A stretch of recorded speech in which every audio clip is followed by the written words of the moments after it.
do that for pasta, and I got to do it for beans. I love my baked beans. Right. Yeah. Does she consider baked beans a soup? No, baked beans are Oh, baked beans, and she will eat them right out of the can without even heating them up. And they okay, you have can keep her. they have Yeah, they have you don't a need yourself. her and her sister have a recipe that they both, it's varying between the two of them. I think it's different every time they make it, but they just call it cowboy beans, and all it is essentially is like baked beans, and then they throw in a whole bunch of shit into it, like cut up chunks of steak and Oh, whatever. that's what we call that slop up here. Yeah, and But it's it's really not a good. bad thing. It's stovetop slop, like for when you put on the wood stove.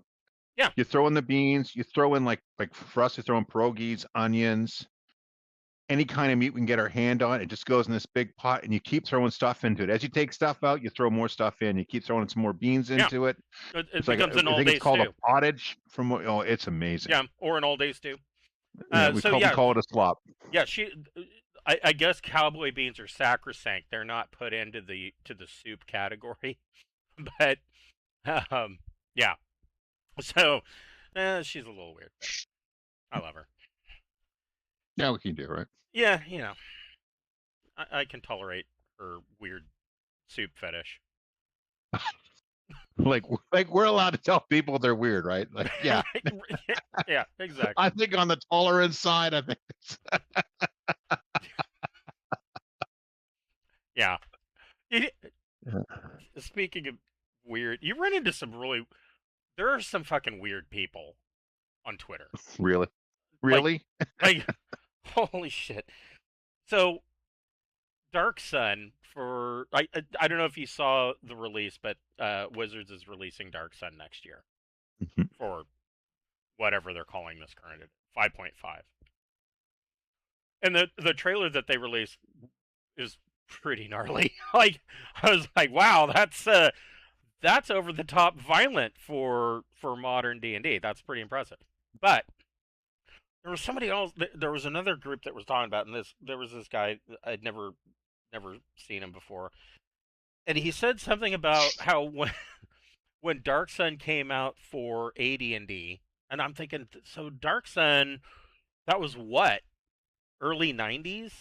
Yeah, a million years ago when I was playing. Right. It was a long late time ago. 80s, and then the second that was when that's when the judge told me army or jail, and I discovered beard and women, so I stopped playing. It came out for 1E and then 2E. Yeah, it might. Yeah, it might have been the late 80s. It was it was under TSR, so it was before the company sold. Yeah, I would say it's 70s or 80s. It wasn't 90s. And so he says it was probably the 80s. And he says probably like 87, 88. He says, and I quote, when it came out at the time, I didn't buy it because it looked too much like global warming propaganda. And so that totally turned me off to it. And I'm like, motherfucker, what are you talking about? Like, nobody was talking about global warming. No, no. I mean, yes, there were a couple of scientists saying, "Hey, there's a hole in the ozone layer," but there wasn't like this whole mass campaign going on. Oh, you've got to stop. When we were kids, they were talking about how the world was going to freeze over. Yes, because of the hole in the ozone layer. I remember that. Stop using your damned Aquanet, you ladies with your big hair. You're destroying the ozone. So I'm reading this. Yes. I'm reading this comment from him. I'm like, what the fuck are you talking about? And so I just responded. I couldn't help myself. I said, so essentially what you're saying is that you were one of those wacko conspiracy theorists before it became a fad. And I haven't heard anything back. But I mean, what are you talking about? Global warming propaganda? There were no conspiracies back then because it was the 80s. We didn't even have internet. Yes. Let me introduce you to the CIA who invented the term in the 60s. True. After JFK got killed. That's all I'm saying. Yeah, you can get away with that in the 60s. We didn't have internet. Today, it'd be on 1,001 cell phones. Like, so I'm just going to throw this out there before we get started that some of you that are watching some of the videos, starting this week, you will notice that I have inserted some ads into the videos, and I know everybody fucking hates ads. Hates them. And your ad blocker won't protect you because they're actually a part of the video. They're not being inserted from outside. But it helps the channel.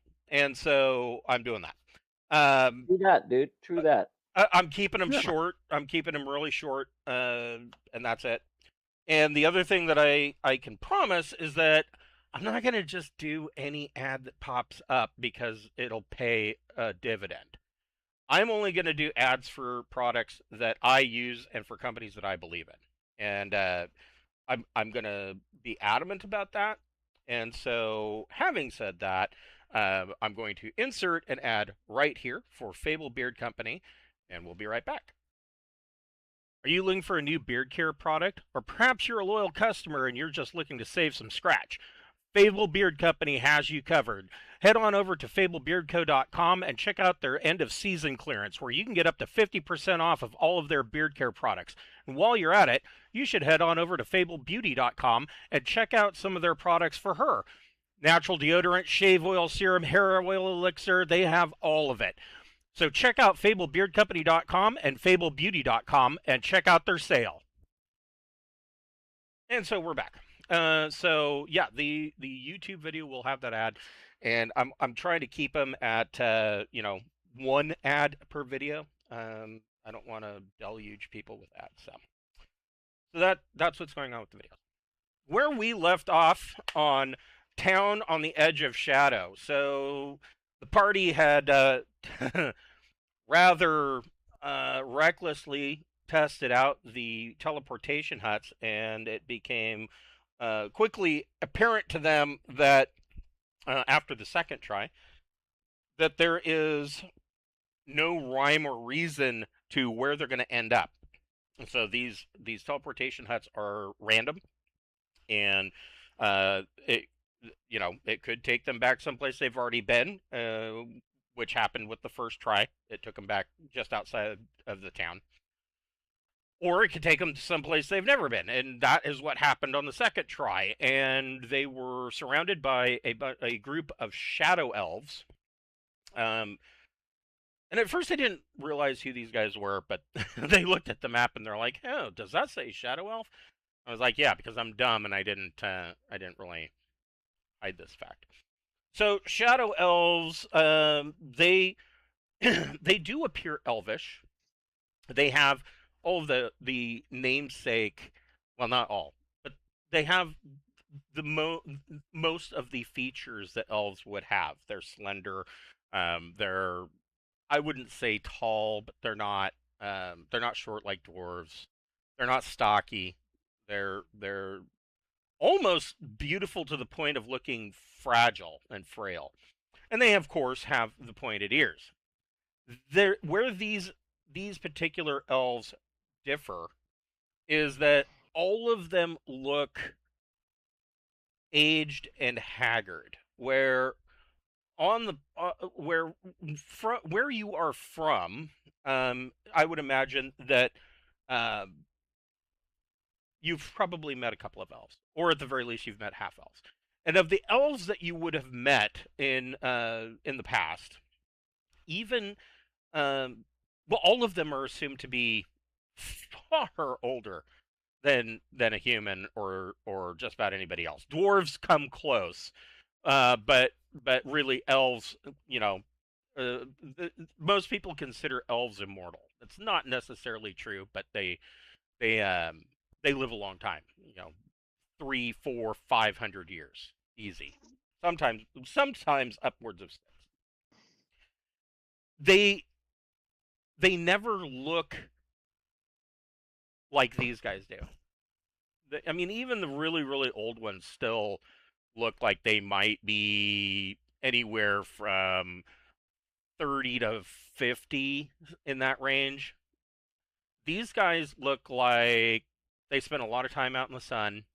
They haven't aged gracefully. They don't have that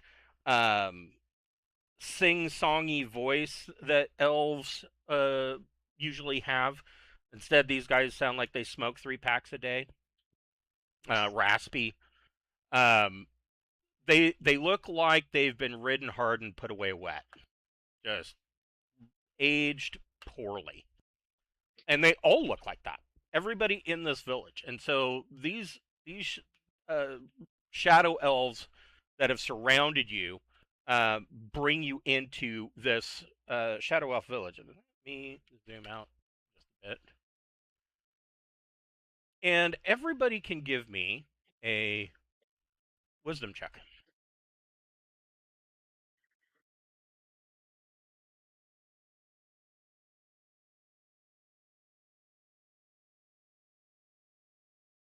Brogan got it. Let you guys know, I did not roll a 7. I was just going to ask. Holy jeez.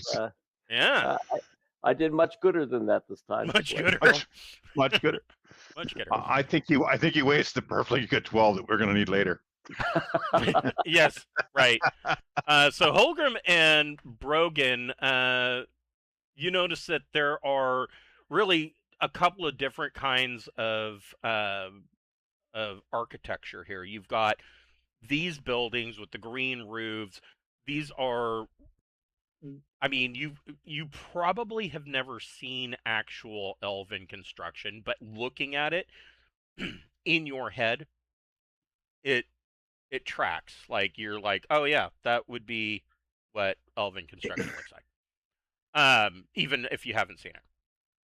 These buildings up here are more more scratch built, human centric thatch roofs.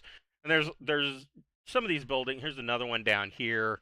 Some of these buildings distinctly do not look elven, and they look like they might be temporary buildings. However, let's see.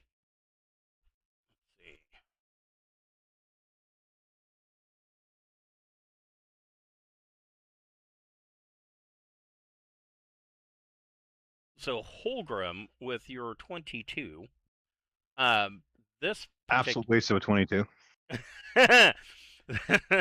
this particular building here, it is evident to you that it, I mean, at first glance, it's just out of the corner of your eye, it's obvious to you that it is a temple of some kind.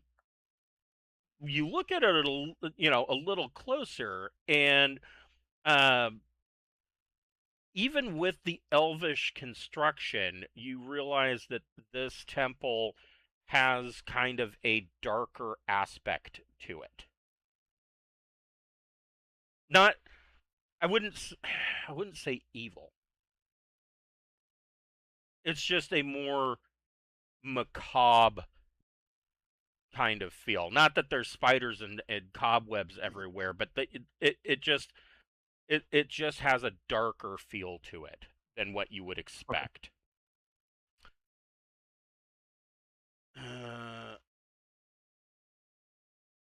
So this building here, both Holgrim and Brogan, you can see that there are a number of elves, of these shadow elves, moving in and out of this building. All of them seem to be carrying scrolls or clay tablets. It appears to be the center of their government. Like, this might be, city hall for this village, or however you want to put it.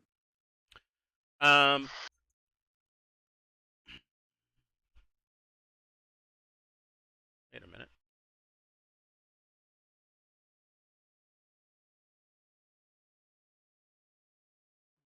The buildings, do they look ancient or like relatively recent for elvish sort of buildings and culture?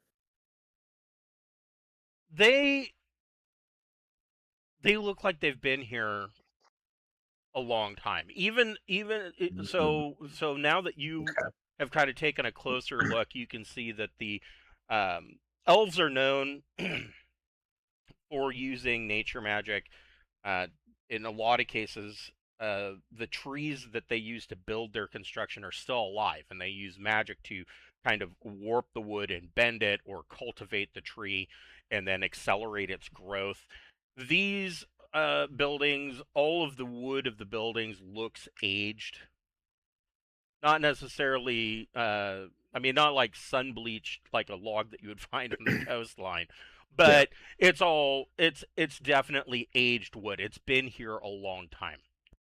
Okay, This building, that's a clue. here, you can hear. Um, does any of you speak Elvish? Probably not, but I I don't think I do. so. Hold on. It's on my list. is it on your list? Same, We're mine too. speaking a lot. Yeah, I have an intelligence of 11, so I mean, I'm half I don't think I elf, know so any I other better speak languages. it. Oh, that's right. You're a half elf. So, Brogan and Wind, go ahead and make a intelligence check. Just because I said it was on my list, didn't say I was good at it. That was brilliant. So, Someone's got a 7. What? There's another 7. 7. Brogan is listening to this. You can tell that it is a dialect of Elvish, or what in the Braunhaven known world setting would be known as the Sylvanas tongue. And you know that it is an Elvish dialect, but you're not able to make out any of the words. Like it's almost right there, but you're not able to exactly place the emphasis or knowing where the vowels and consonants are supposed to go, and so it doesn't make any sense to you. Are you calling me stupid? What? Wind, you're able to tell as well that this is an Elvish dialect, and you're able to pick up bits and pieces enough that you're able to not that you would be able to speak fluently or understand everything that somebody says to you, but you would be able to pick up the gist.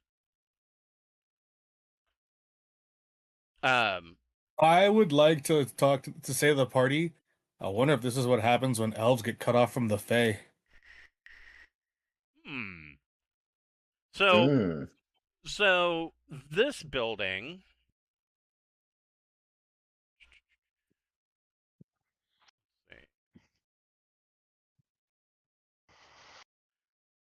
This tower right here, there is this long, slender tower, and you don't see. I mean, you see maybe 1 or 2 elves of these shadow elves moving in and out of this tower, but there's not a whole lot of activity there. So that's you kind of gathering your surroundings as you make your way in, and these these shadow elf rangers take you to this building, and they inform you that they are taking you to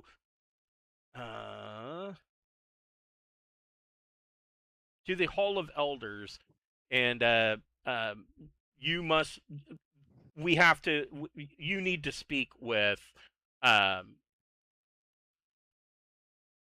Shundaran, who is the elder of our village. Okay.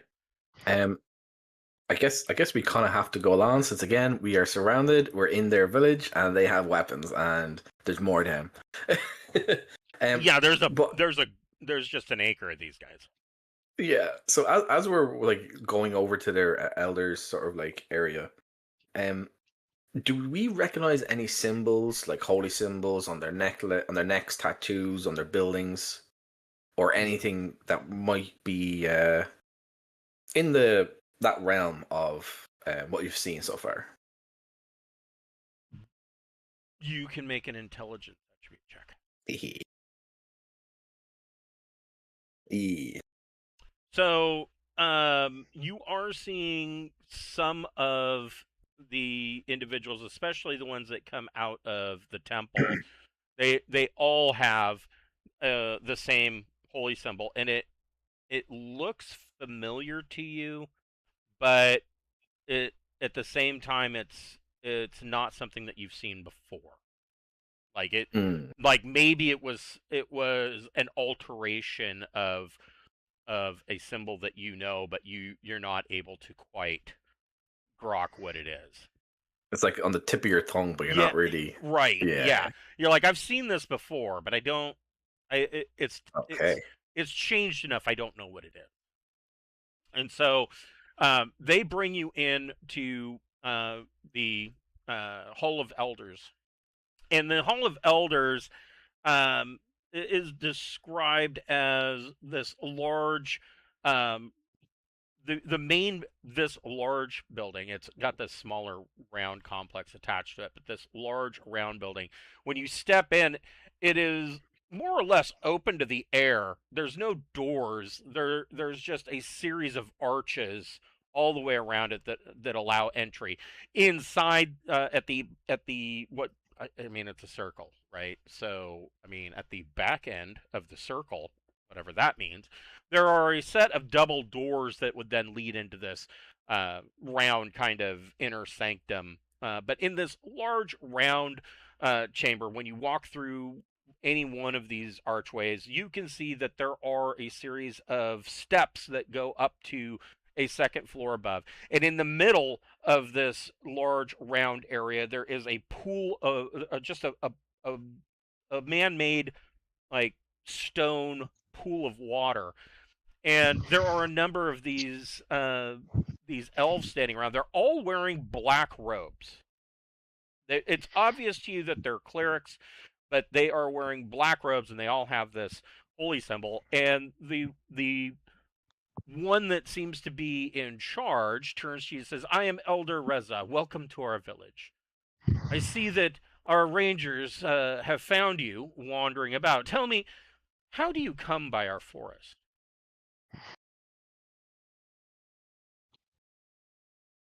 I went through the hole.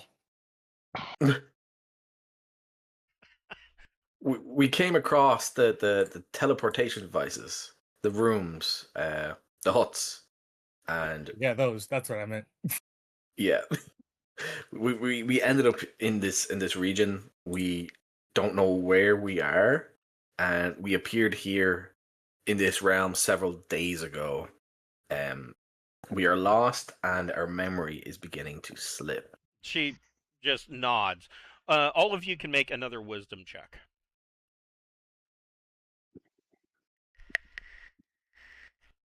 Guys, just to let you know. Another 7. Wow. Wisdom, huh? Yep. God damn it. So And the black dice failed me. yeah, Holgrim, you also are looking. So Brogan and Wind, you're like, yep, these are clearly clerics. That's about the extent that you know. But Holgrim, like Owen, you're looking at these holy symbols and recognizing that they are, like, it's right on the tip of your tongue.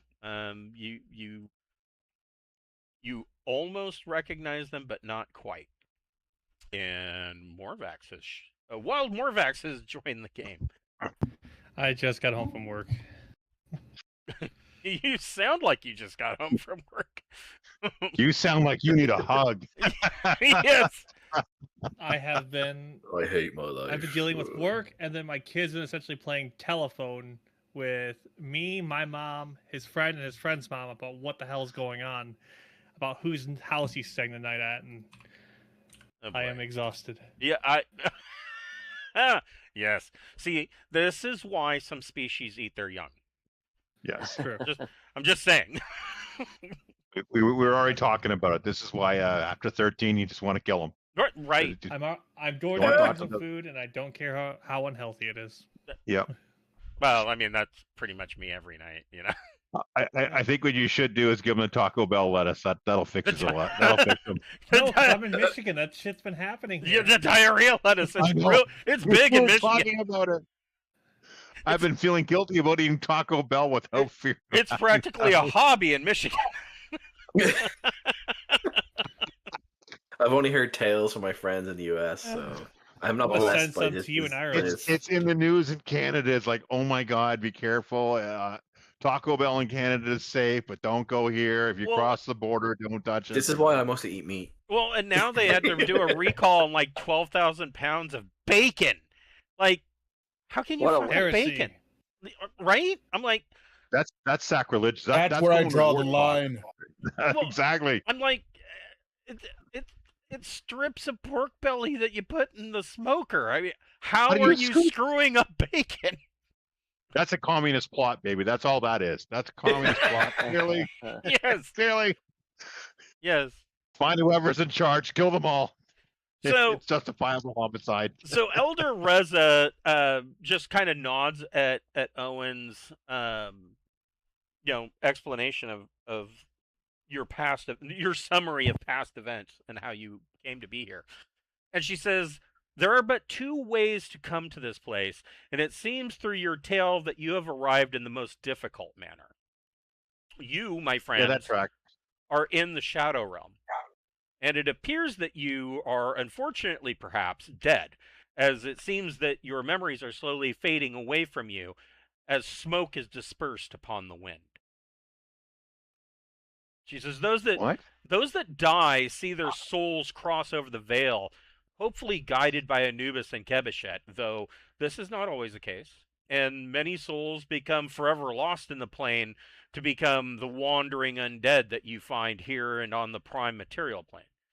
Once in the Shadow Realm, all memory of the journey across the veil is gone, and further memories of your life upon the mortal realm slowly fade until you become a blank soul with no past memory. You will then be summoned to the court of Octus, Lord of the Dead, to be judged in his necropolis. In order to get there, you must cross the river Styx. And This she is why got I never listened to those religious folks. There's All never a crazy good in thing. the head. They were sniffing something. That's why they're looking all old and everything. I'm gonna ask. I don't want is to be the- dead.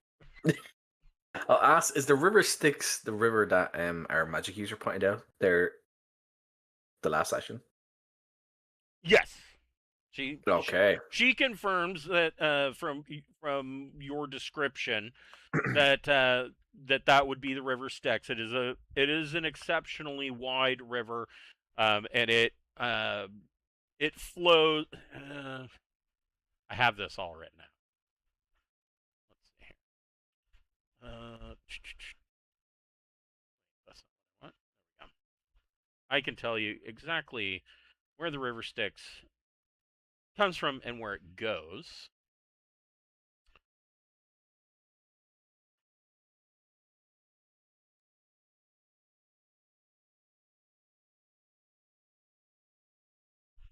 So essentially, the river Styx, it starts in like limbo, maybe a plane above limbo. And that's where its headwaters are, and it flows downward until it flows through the Shadow Realm. And then at the edge of the Shadow Realm, the river Styx falls off of the plane of existence, and there's a massive waterfall that then essentially dumps it into like Gehenna, and then it flows through Gehenna, and it falls again pretty much into the 9 hells. And it flows through all of the 9 hells before eventually dumping into the abyss. Nobody knows what happens after it goes into the abyss. Most people believe that the abyss, being what it is, just swallows it up.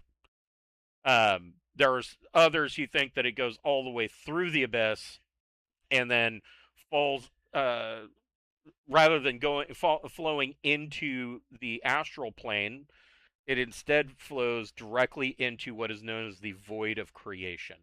And the void of creation is the area that beyond the astral plane. So if you go far enough in the astral plane, which is nearly for the mortal mind would be nearly infinite. But if you go far enough, you will find the edge of this pinkish purple plane of existence that makes up the astral sea, and beyond that is pure blackness, known as the void of creation. And that is where it is said that the gods, the original gods, kind of the over gods ruled. But they're even Holgrim and Owen know very little about the over gods. They're hardly ever mentioned on the prime material plane in any of the temples or churches. They're just simply not worshipped. They are ancient beyond time, kind of thing. They're just Okay. inconsequential. And so Reza kind of nods at your comments, and she says that in the necropolis of Octus, you will receive representation, usually as barristers from both the Celestial Palace and the Nine Hells will plead cases for and against you. But you will have your own representation while here in the Shadow Realm. And once Octus passes judgment upon you, you will be sent on your just reward in either of those places. You will be sent either to the Celestial Palace for your good and noble heart, or you will be sent to the Hells or the Abyss for your wicked and evil deeds. If you wish to retain... I'm sorry, what was that? Is there a third option? I take C. Well, there is a third option. There are... I guess your third option, and she says there are many who more or less take their time getting to the necropolis. And basically just stay here in the Shadow Realm forever. And she says, but of course the Shadow Realm has its own dangers, which I'm sure that you are already aware of. The Night Terrors. Exactly.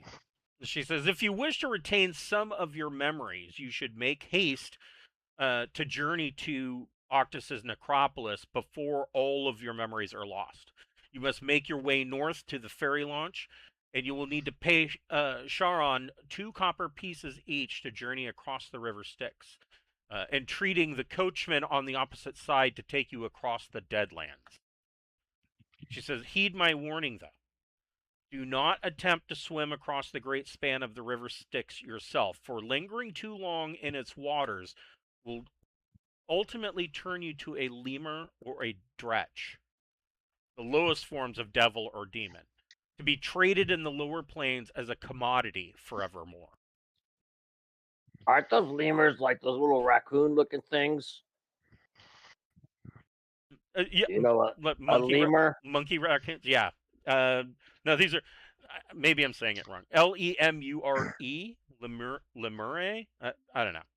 Do you mean I don't know. I just thought lemurs were like little, like on the Lion King or something. Right? Yes. That's what comes to my head every time I see one. I'm like, well, they seem okay. for being a demon or devil, they're all right. And so she then kind of opens the floor to you for any questions that you might have. So when it comes to the Night Terrors and yourselves, are you native to this land or area, or are you like after being transported and stuck here?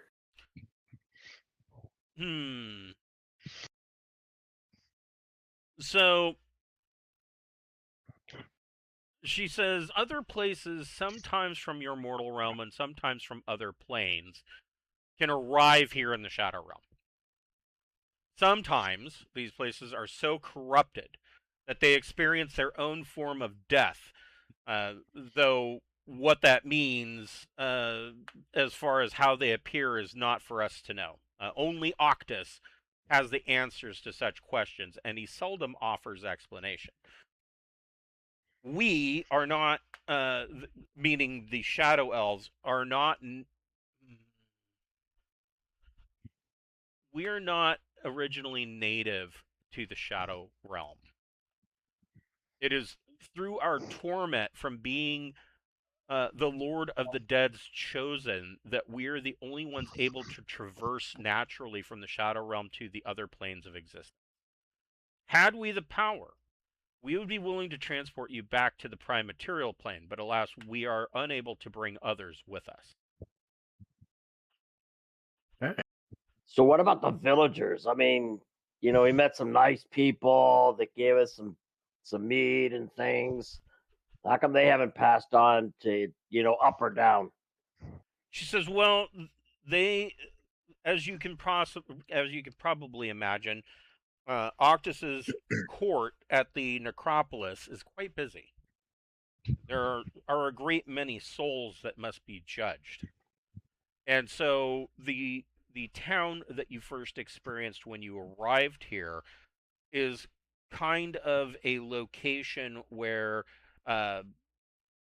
newly arrived souls can settle down and make a whisper of a life for themselves as their memories slowly leach away. And then, usually, once they are completely blank from memories and not beholden to their past lives, that is when a messenger is sent, usually in the form of one of the jesters, in order to bring them to the necropolis.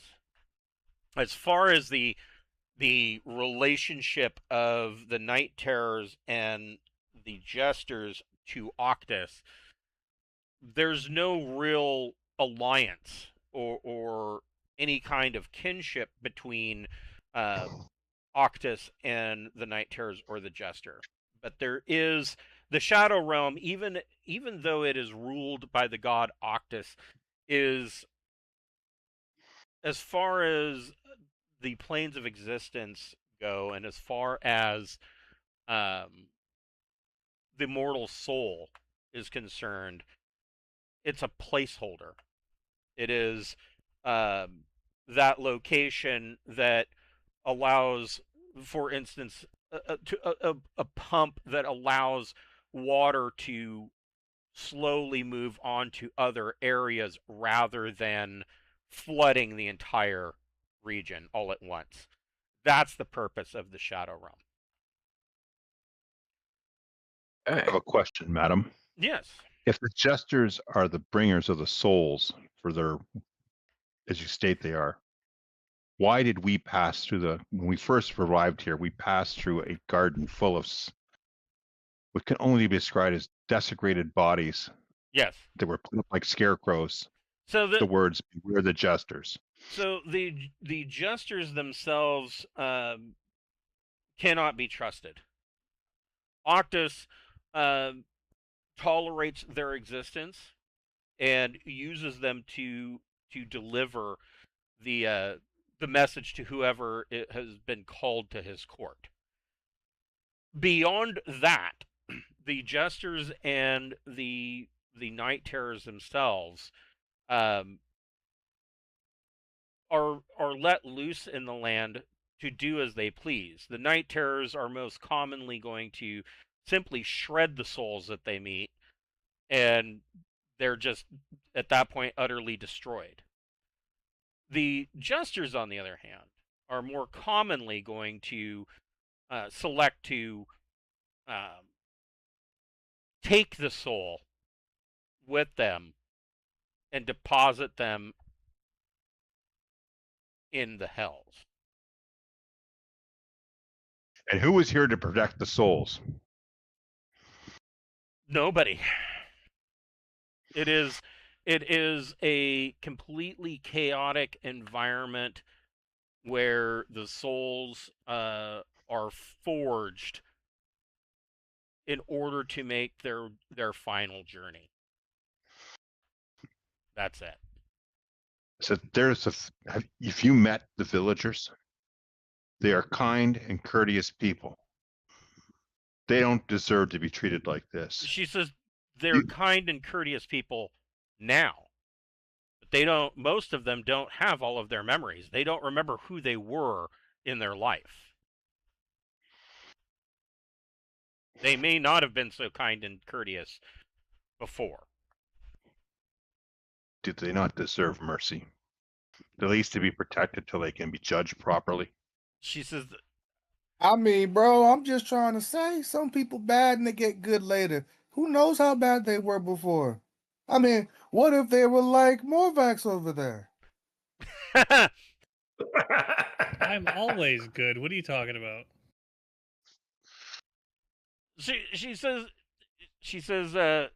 these contemplations are beyond you and I, because this is the system that is set up by the god Octus.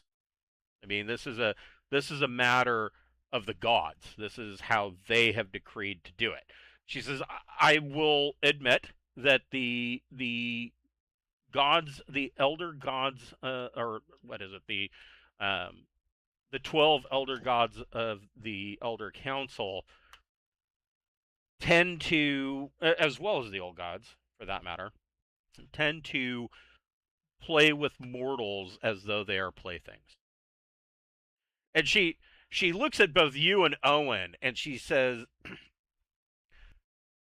it must be a bit of a shock to both of you, you, sir, being an obvious holy knight, and you being a obvious follower of the god Zhanao. This must be a shock to you that even their most loyal followers end up going through the same process as anybody else. No one understands the gods and the way they operate. They That operate is- above us. Yep, that's it. It's mystery. Who are we to judge the higher beings? There's one thing I am curious about, though. Is the people who were slain here before they cross. Do you know what happens to their souls? Are they erased from all time, or do they get Generally, forward yes, quicker? their souls are ripped and shredded and cast out. Okay. This is heartbreaking. This is unacceptable. She says occasionally one that will be slain will reform in the mists that forever enshroud the Shadow Realm, and after a time they will reappear. But there is still some spiritual damage that they will carry with them, and it's a random chance whether or not they will reappear or whether or not their soul will be destroyed and cast out.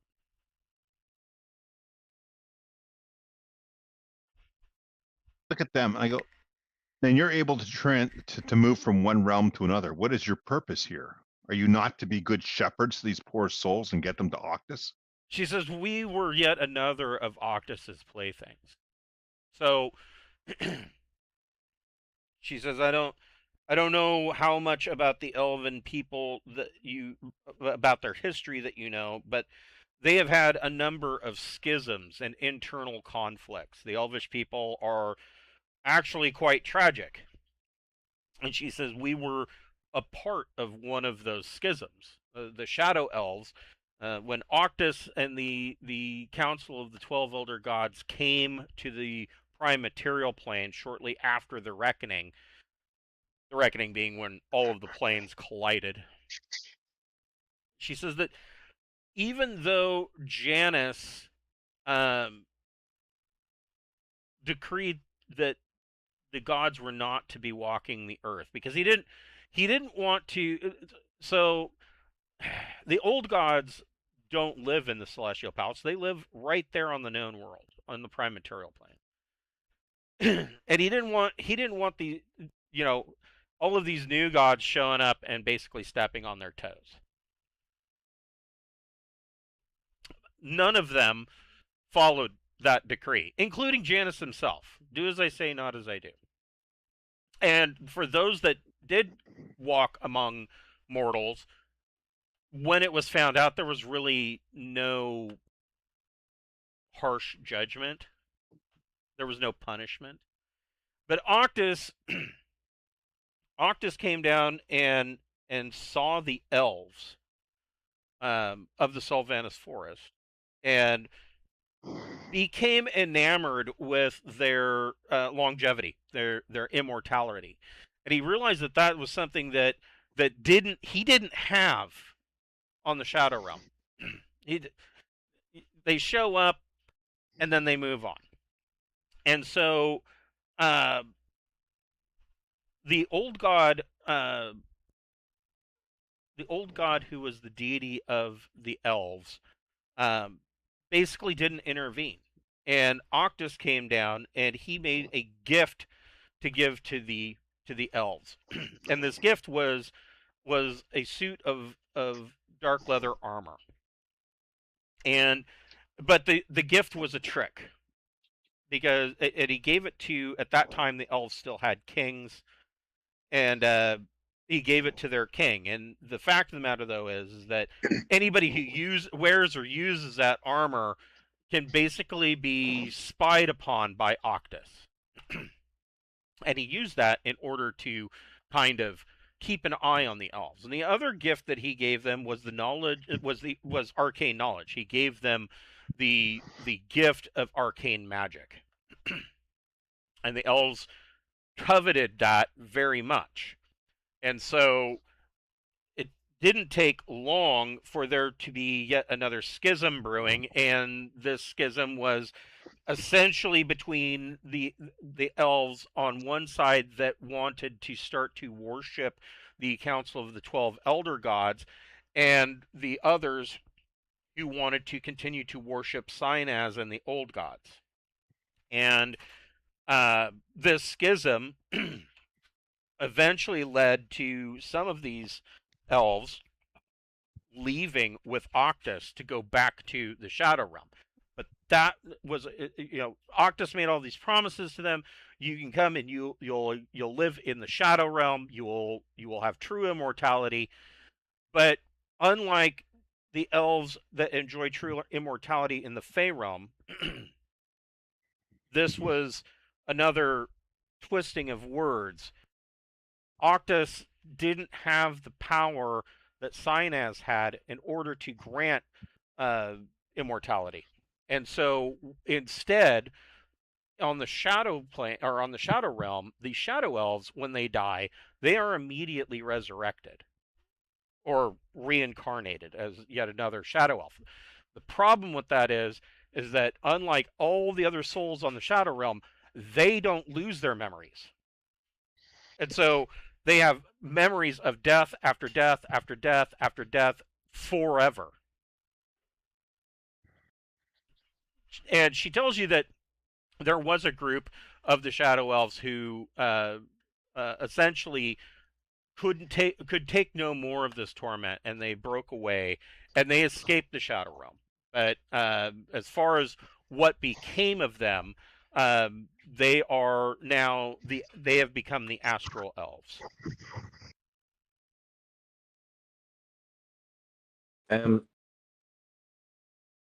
Do you have any sort of goals or aspirations in this land that perhaps we could assist with, and maybe you could assist helping us to leave, to pass on? She doesn't. No, not really. I mean, the Shadow Elves that are here, here's they don't really have any goals. They live their lives here in the Shadow Realm, under the watchful eye of Octus, and they try to carry on their lives as elves would anywhere else. She says the reason that they don't leave and never come back is because of what happened to the astral elves. The group that could take the torment no more and permanently left to become the astral elves, they don't have any reincarnation whatsoever. The old god Sinaz has not offered to retake them into his warm embrace and gift them with any kind of immortality. And Octus has completely turned his back upon them. So an astral elf, when they die, it's a final death. Their soul is cast out into the astral sea. It is just simply lost. Okay. I'm going to suggest to the party we could, or maybe we should, go back to the village, tell the villagers about the river Styx, and we should all band together to then try and leave. Ooh, I like that idea. Yeah, I like that idea too. Yeah, we're holy people mostly. Yes, everyone that fails in the attempt and dies, I get first dibs. I think You're just adding to your list. It turns out he was actually a really good guy in his past life. I think I told you guys this, but the first time that I ran this for my home group, so I told them, I said, they're like, make up new characters. We're gonna, and I ran it as a one shot for Halloween, and Halloween that went from the end of September through like the beginning of December. Anyways, and so I told him, I said, make up new characters, play whatever you want. I said, but you're gonna want to make sure that you have a cleric. And I said, a paladin wouldn't be a bad idea either. Nobody showed up with a paladin, but out of 9 players, 7 of them rolled up clerics. Smart group. Yeah, and so it was extra special. Ironic, like all these clerics, like, ha, your god doesn't give a shit about you. So yeah, I mean, that of course is an option for you if that's what you want to do. I mean, she's not holding you here. She tells you, you're not the first that have made it this far, but it is very, very rare that we see anybody that has the tenacity or the wherewithal to explore the surrounding forest. I'm going to ask one more question, and I gotta be. Okay. All right. I'm going to ask her, does she know of anywhere we could get more iron? She says where we could use to equip the villagers if we do decide to do that. She says no. But you will find there. She says she thinks, this is only her opinion. She thinks that the god Octus gets some kind of dark enjoyment of pitting the souls in the Shadow Realm against the Night Terrors and the Jesters. And she thinks that it is possible that it is he who has seeded these small caches of pure iron weapons throughout the forest. Mm. But she says that's only her opinion, because naturally, Octus isn't going to answer her question. Ever since the Astral Elves split off, Octus has kind of turned his back on the Shadow Elves. Kind of like, I'm done playing with you now. So he doesn't really communicate with them the way that he did when he first discovered them.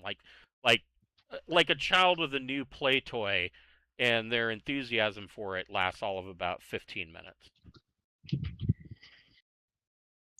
They got the new Buzz Lightyear. Right. I have one question. I'll be back in a minute. So what about the old woman? I know that you've bumped into her. What is she?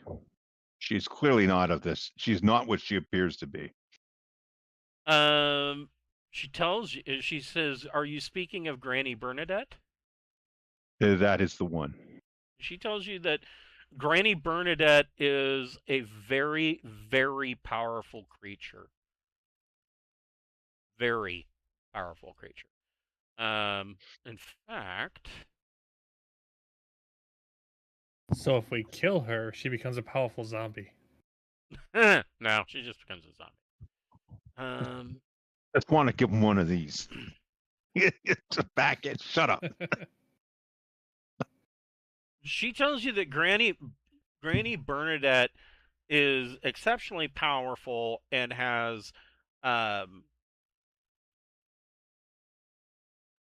influence in both the Fey realm and in the Nine Hells. Oh, lovely.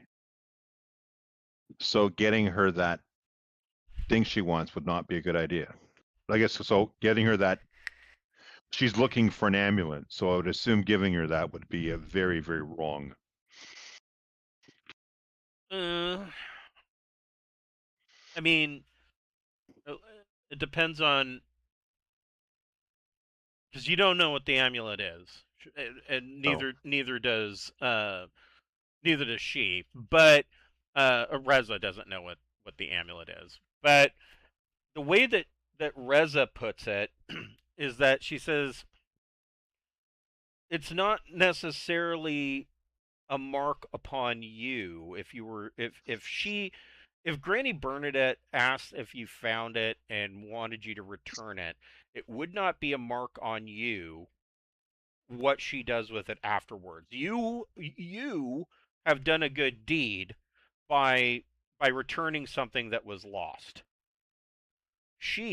What she does with it afterwards, or whether it's good or ill, should not fall upon your shoulders. You can make a Holgrim. You can make. I'm already screaming bullshit on that one. You can make a wisdom check, and you get a +3 to it. Yeah, that just sounds like bullshit to me. There we go. What a waste of 21. So it finally comes to you. The holy symbol that she's wearing around her neck is a holy symbol of Octus. It's slightly different than ones that you've seen before, but this one is a dark circle, probably made of iron, and there is a crow or a raven with its wings spread, and the wingtips attaching to the circle and its talons attaching to the bottom of the circle, and behind it is a pentagram. Now, this is a slight play upon the symbol of Octus that you are used to. It's slightly different, but Octus is usually depicted as a black-cloaked figure with a raven on his shoulder. Point to the symbol and ask, is that what protects you from the jesters and the night terrors? She says because the shadow elves are considered Octus's chosen, the night terrors and the jesters are not a threat to us. The jesters and the night terrors are essentially low enough on the totem pole that if they were to mess with the shadow elves, even with Octus turning his back upon them, it would enrage Octus. And you, being a low-end demon, you don't want to piss off an elder god.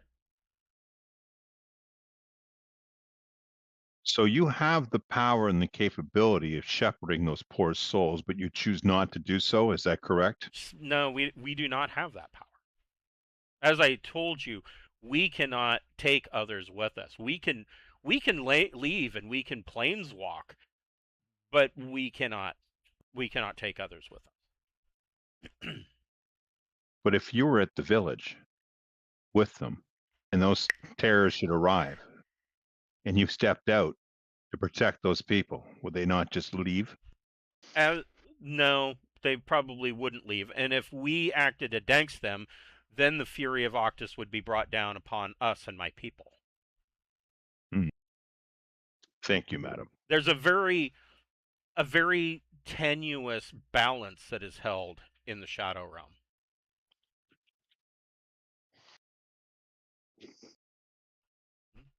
She does tell you also.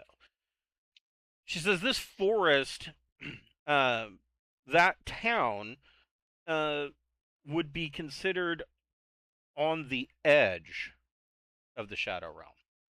It is very close to where the veil touches the Shadow Realm. She says that the deeper into the Shadow Realm you go, the more chaotic things get, and it is very important that when you take the barge across the river Styx with Charon, that you wait for the coachman. Do not attempt to travel through the Deadlands by yourself. Make sure that you take the coach. Inevitably, you will be lost to the Deadlands. It's like a giant desert of never-endingness. Essentially, yes. And it is essentially haunted by the wraiths of those that have gotten lost in the desert. Okay. Do you know of any nearby caches of weapons? Since you did mention you think Octus placed them around. This could be a great deal of help to those villagers if we decide to help them. And, it would be you actively participating in helping people as opposed to just ignoring the problem around and you. what you decide That just screwed the options, bro. And They can't actively help. What you decide to do with the items after I give them to you or tell you where they are does not fall upon me. She says, No, of I course understand. not. Wise. Mm-hmm.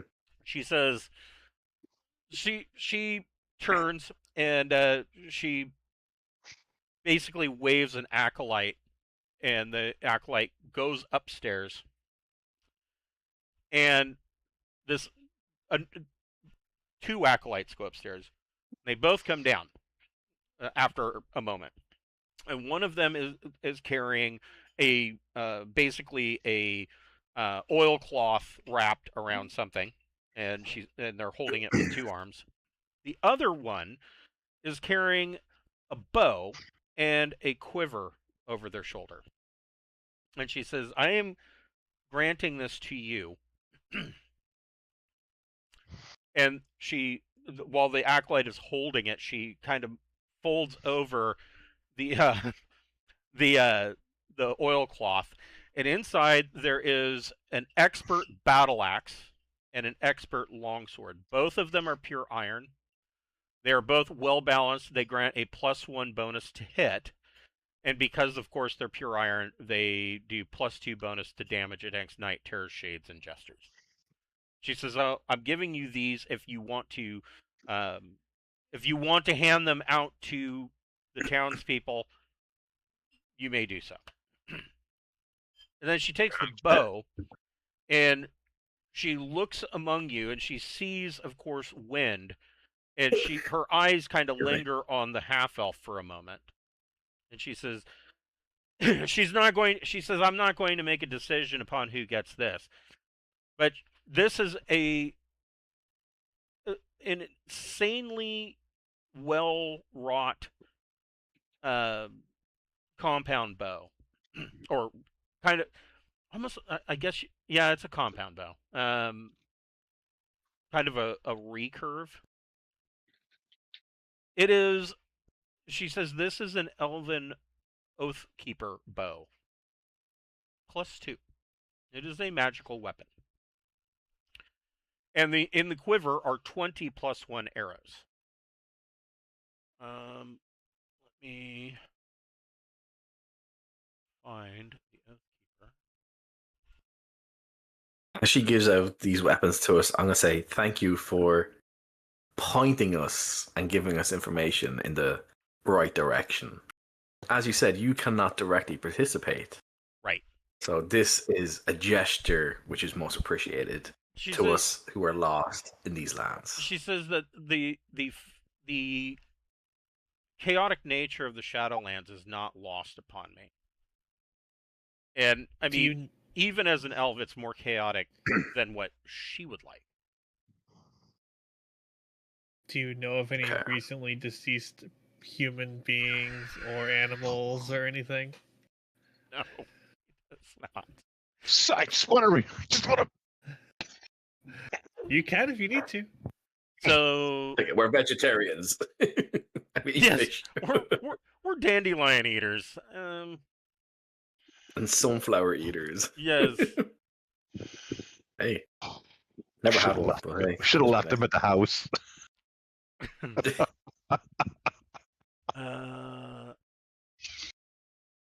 Yeah, I'm just. We learned quite a lot.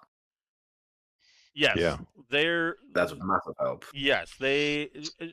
Like I said, she tells you that it's not lost on her. The chaos and the general unfairness to the souls that are brought here. It's not lost upon the Shadow Elves, but as has been explained, they can't really intervene, not without wreaking havoc upon themselves, and so she is kind of doing what she can to shepherd you into a direction of perhaps you can make a bit of a difference.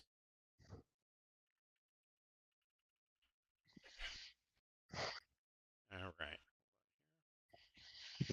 So in my head, I'm thinking that she feels like she probably wants to do more, but she actively can't. She's restricted in some way. Right. So this is like her way of helping. Darn life of an NPC.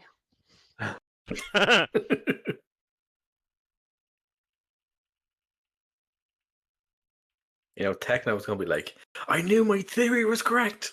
Damn it. Yes.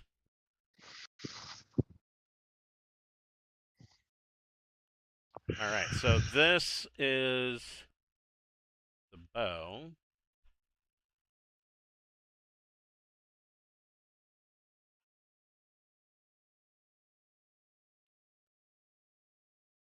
Like, I'm wondering, okay, I'm half elf, so like my elven side would probably have an affinity towards the bow, but my class does not. What do I do? Right. Right. This is a composite longbow. Well, the way I look at it, it's between you. It's between you and lucky number 7. Right. Because number 7 is our archer, but No, it's obvious you are the dwarves half don't elf. use bows; they use crossbows. I just have a really nice crossbow, you know. Nice, I mean, I bought it off the shelf. it was the nicest one on the shelf. Give me 1 second. My girlfriend just came here. I just got to go let her in and get the TV on. I'll be right back. Okay. Your crossbow had a pink bow on it. It was so pretty, I gotta buy it. Or it's like when you go to Walmart and you want to buy a G.I. Joe classified figure or one of the new Marvel figures. You have to go. You could have like 20 of the same one. You have to go through them to figure out which one has the least amount of defects in it. Because I'm sorry, most of them are crap. They're terrible castings. Here, everybody getting food. All right. Well, if you're going to do that, I'll be right back. I'm going to get a beer. Hell yeah. But yeah, we learned so much information there, which is extremely useful to sort of figure out. Yeah, like, kind what of the puts us hell into has been phase going two on, of the phase 2 of the series, you know. Yeah. We've leveled up our knowledge, guys. Let's go. Go, Power Rangers. Boo. Every time we take a break, I should get one of those little segue pieces. 10 hours later. I was saying that we leveled up our knowledge. You're like, let's go, guys. Power Rangers. Yes. But that was like that puts a lot of pieces together, so we kind of figure out what exactly is going on. Right. Now we know we're basically dead. Our souls are trapped in this place until we can pass on through the river Styx. Yep. There's creatures and monsters in here which will shred the souls of those who they kill and encounter. There's a small chance that those souls could come back and like pass on, but they would be damaged in some way, like some fracture within their soul themselves. And that they have basically been, these elves have been essentially exiled by their god because of a split that happened between them and the other group that left. That then became the astral elves, who, as far as everyone knows, they just cease to exist when they die. But who knows? Yeah, so funny thing about the astral elves. So I am that is the book I'm currently writing. Kind of touches, I wouldn't say deeply, but it gets your hand wet into the fact that the astral elves are basically faced with an existential crisis. Because when they die, they die. They cease to exist, to kind of die. Yeah. And of course, all of the other elves, that doesn't happen. They have the ability to reincarnate, or there it is. Oof. Yep. So I believe I forgot to give you XP last week, and so you're going to get a bunch of XP. Yeah, I mean, I was gonna say that, but I wasn't sure. Yep. Nope. Did we get XP? Well, I didn't bother with it because it was relatively small, and so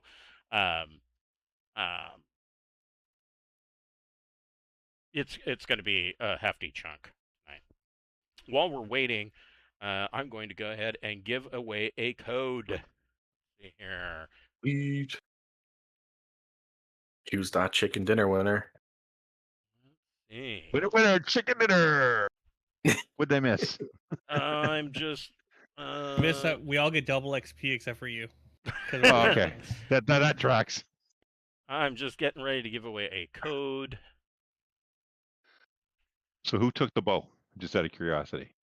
They haven't decided yet. Really? Oh, I figured there'd be a knife fight or something going on about it. I think it'd be very good for someone to take it. Can use it. Be like a pair of seagulls going, mine, mine, mine, mine, mine.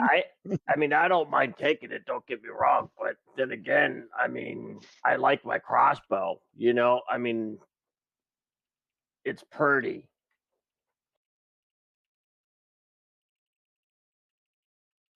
Yeah, I can use a short bow and crossbow, but mine doesn't say anything about longbows. Damn. The winner of the first code is Thomas Hendrick.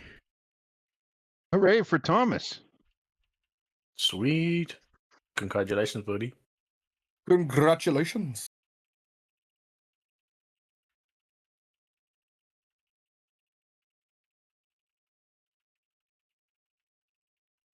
Dude, that bow's pretty badass, so someone take the damn bow. Well, Yeah, yeah, but is there somebody that doesn't have range that could use this when they're?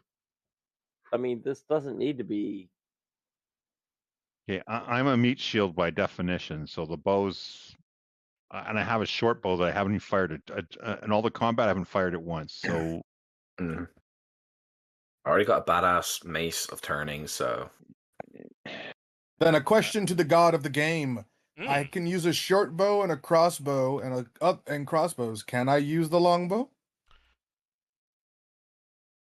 Hold on a second. Oh, are you for?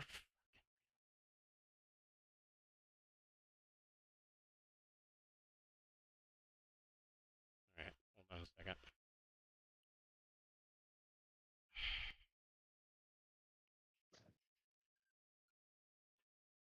Sorry, my software's fucking up on me.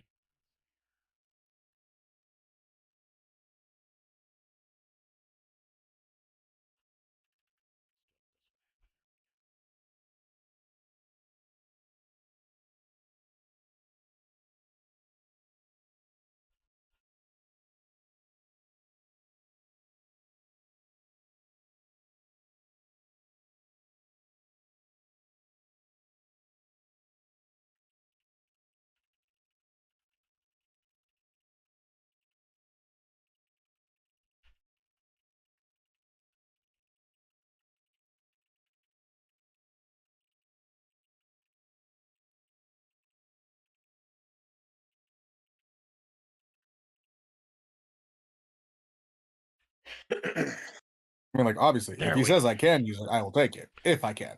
So let me. You are of the roguish persuasion, correct? Indubitably so. It says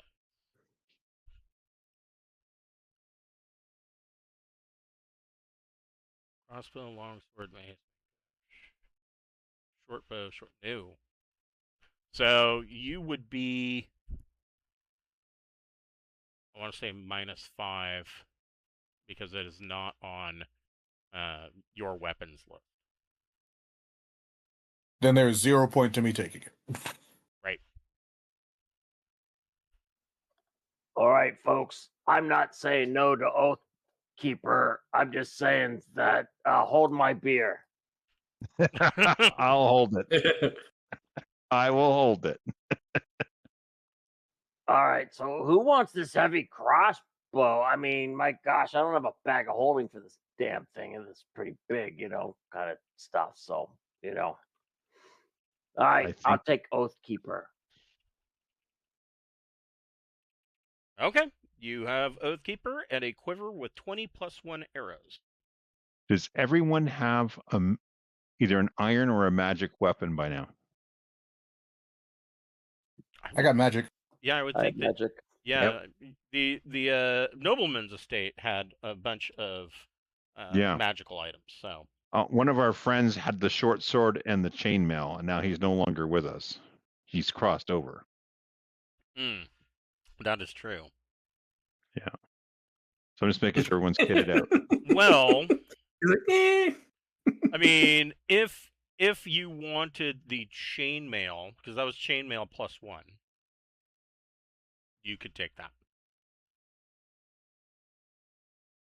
Oh, if you're referring to Finnegan, he only had regular. No, handmail. we're talking about Soren. Oh yeah. Would you guys mind if I took the chainmail +1, or does somebody else want It sounds like a pretty evil act, though, looting a dead corpse of a fellow friend. It sounds like you need it because you're the frontliner. That's what it He sounds didn't like. really die. He just walked off into the mist over. and everything dropped on the over. ground. Yeah, he walked evaporated. off into the mist. Yeah, he turned into Now, smoke and went away.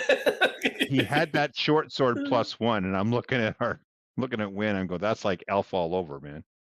Yeah, an elf rogue. Yeah, it is a short sword +1. All right, short sword +1 I can work with. Yeah.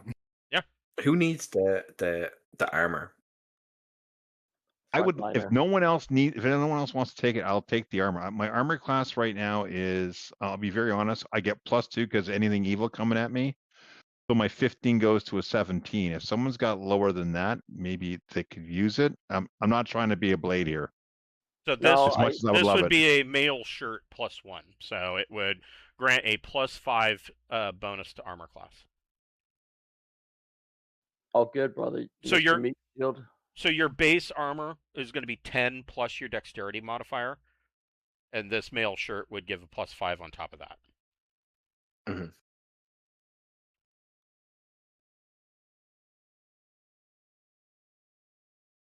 So whoever wants it should take it. I have normal chain. I think I'm decent enough at the moment. I just got that Coeur de Boulay stuff. It's just basically leather armor. So if no one wants it, I will take the chain shirt. Oh, dude, you're a meat shield. Be a meat shield with some armor. Who needs armor when you have zombies? I'll sell it to you for 2 copper pieces, dude. Well, we all You have got the plenty of cross. copper pieces now. So we know why we woke up with 2 copper pieces as well. Indeed. Yeah. It was for the ferryman. Which So- scares and- me as to why that cabin had 90 pieces of it. So, Ed, you were correct. So the typical procedure, and of course it probably doesn't happen every time, but in every funerary practice that you have seen, in every burial practice, it is typically customary to place a copper piece or 2 copper pieces on the eyes of the deceased before they are interred. And that is a common practice even if the body is buried. And this even, or not buried, burned. This goes clear up into the frozen north of the known world, in the lands of Stygiana, where frequently funeral pyres are used because the ground is so frozen that burying in anything but like a stone burial cairn, burying most bodies is going to be next to impossible. So cremation is the usual form of burial.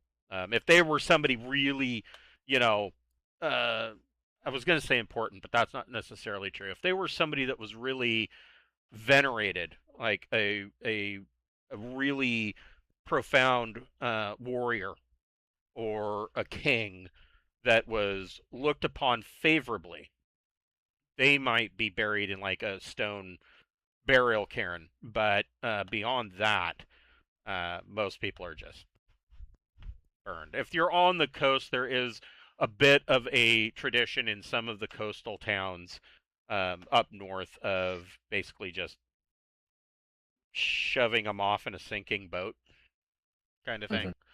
Buried at sea type thing. Yeah, but it is always customary to put a copper piece, 1 on each eye. Do you guys want to stay here and ask more questions or look around? Do you just want to head off? I want to know if the Oath Keeper already has a sworn enemy. It does not.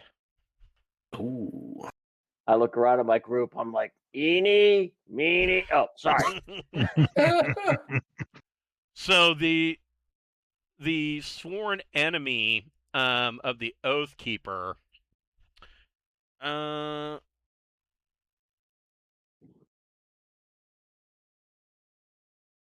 Would that be a type of creature or like humanoid, or would it have to be like orc, for example, type thing? I would.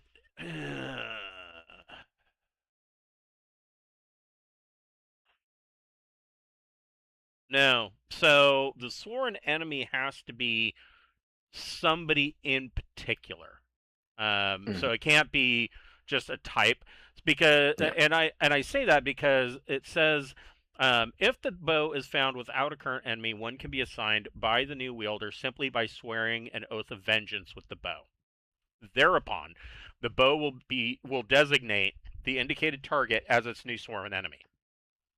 The benefits last for 7 days or until the sworn enemy is killed or otherwise destroyed by the wielder of the Oathkeeper bow, whichever comes first. The Oathkeeper bow cannot have more than 1 enemy at once. Once an oath to slay a target is made with the Oathkeeper bow, the wielder cannot reassign a new target unless 7 days has passed or the target has been slain. Lastly, an oath cannot be made more frequently than once per day, even if the sworn enemy is slain on the same day that the oath was made. So, you wouldn't be able to say, well, I'm gonna make my sworn enemy night terrors, because what are the odds that you're gonna kill every night terror in the Shadow Realm? So within 7 days. I mean, that's a lot more than 20 arrows. So it would have to be somebody in particular. But could I say for boss that encounter. particular night terror? yeah, you could select a particular night terror in which case then it would be a composite longbow +5. But normally, I mean, even without a swarm enemy, it will function as a composite longbow +2. I'm going to ask them if they also have other arrows for when I run out of the +1s. You know, maybe some basic arrows. Yeah, they can give you a quiver of 20 regular arrows. Nice. I'm actually carrying 20 arrows on me and 6 silver ones for my short bow that I have not used once. Yeah, but you have a nice armor, though. You know. I know. So why don't I give you my 6 silver arrows, because you're more likely to use them than me. Man, I'm just racking it up. I'm just gonna stand here and take your gift. That's good. Just change his icon on Roll20 to just be a quiver. Yeah, what happens when I roll a 7 on these +5 stuff and I get a 12? Does that help? Quiver man. So, yeah, I mean, with just a regular target, if you're using a +1 arrow and the bow is acting as a +2 bow, that's a +3 to hit and a +3 to damage. Damn. Yeah. I'm just saying, if I keep rolling 7s, it's not going to help much. Right. But that sworn enemy thing would be great if we start coming into like a more boss encounter type thing. Like that granny? If we end up fighting her or someone like her, yeah, for sure. Yeah, I don't know that I'm that cruel. I'm not messing around when I tell you that she is a powerful creature. Oh, I'm sure she is. I mean, you guys have had enough problems, but most of your problems are that you keep rolling 7s for like everything. Yeah. Yes. Yeah, I know. So, and that woman's got Baba Yaga energy written all over. I don't want to mess with Baba Yaga. Yeah. Absolutely. And I ain't talking John Wick. I'm talking the original. Yeah, the one with the house that runs around on chicken legs. Yeah. John Wick's tough, but he ain't that tough. Right. I'm trying to figure out why we want to cross her in any way, shape, or fashion. Like, what? We do not. Yeah. She also said she was looking for a locket, and she might become agitated and come after us if we don't find it. That's what I'm thinking as well. But imagine the loot and experience for killing her.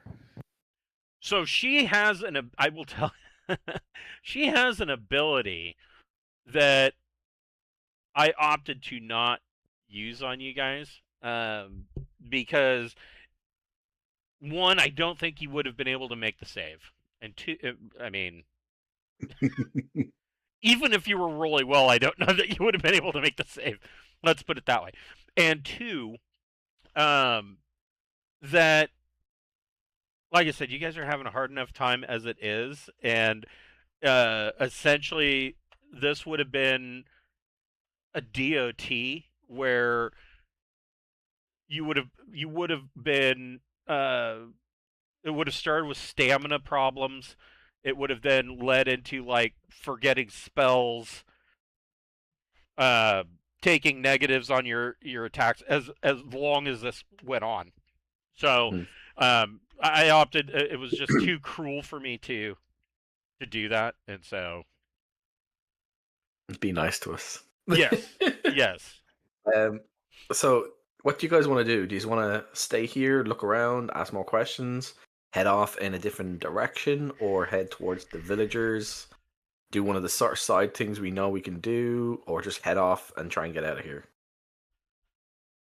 So we've got option A is to go see this Ortis guy and like go across the river, go see Ortis. Number 2, we can go back and try to shepherd all these lost souls to go see Ortis. I vote the town. You just want bodies. I don't know what this god is doing, telling me about bodies, but sure, okay. Let the bodies walk the floor. Yes. Let the bodies walk the floor. Let the bodies walk the floor. But they'd all be doing the Thriller dance. Yeah. Dude, I want to see that movie. Now I'm kind of involved. I'm invested. Yes, let's do this. I want them all to do it just so they can do the Thriller dance. So you're ready to leave the village. How? I guess. Well, we should probably spend the night here because we don't know what time it is. Like, what time of day would it be right now? It must be close to nightfall. Yeah, it would be getting fairly close to nightfall, but the teleportation hut is not that far away. You could get to the Yeah, but teleportation hut before the sun actually sets. I'm all for that, except I know that if there's a chance it might not take us back to the village and we might pop up somewhere like net new, and then it's dark time and we don't know where we're going. So I would like to do that during the day if that's like in the morning if that's okay with you guys. That's my thought. Makes sense. Oh yeah. Also remember, we still have that candle as well, which can be used. Say we get in like a boss encounter, we could just burn the whole candle and have essentially like a summon angel almost like spell, summon divine creature essentially. Right. Now, did they give us a book that had the map? They brought down a great big book. Sorry, something was all wrapped in cloth. That was the expert battle axe and what was the other longsword. Longsword, yes. Longsword. And both You of guys those don't are mind? plus I one to hit. I like to hold the battle axe. If you guys don't mind, is it okay if I hold the battle axe? I just like to hold it. I just want to hold it, caress You it, let you touch it. Sure. kind of do the 1 and 1. See, you Balances me out. you could have played a Stygian half giant. Mhm. Then you could have wielded a two-handed agree with weapon your in each plan. hand. Yeah. Monkey grip. I agree with your plan, dude. We Probably should my definitely next rest character. because Yeah. So let's rest up. Okay, so you Yeah. guys spend the night. I preparation. don't believe anybody's further or still injured, are they? My poor zombie is. Yeah, zombies don't get to they don't get to heal. You know, it's a problem with their existence. But yeah, if you are injured at all, you can roll 1 hit dice plus your Constitution modifier. I'm going to create more holy water as Okay. well throughout the night. Yep. You can certainly do that. Burn those spells before you study and hit the hay. Going Yeah, to longsword oil my 1d8, armor, right? oil my axe, and oil the sword. Okay. I've got. I can use it twice for the rest. Okay. Is a Any? long Sorry, go ahead, Brogan. is a longbow 1d8 damage. Longbow is. Composite longbow. I had to think about that for a second. It is. I got the player's handbook right here. I'm Let me see looking what it says. in the equipment tables of Adventure's backpack, and it says That's a good book, eh? it's fantastic. Yeah, it's so handy. I had the original, and this one just it blows it away. Like there's really not much of a comparison. I didn't think I needed that book, so I just bought it as a PDF, and now I'm reading the PDF going, I got to get this book. Yeah, it's awesome. So yes, composite longbow does 1d8. So this one would do 1d8 plus 2. Plus 3 with a plus 1 arrow. Thanks.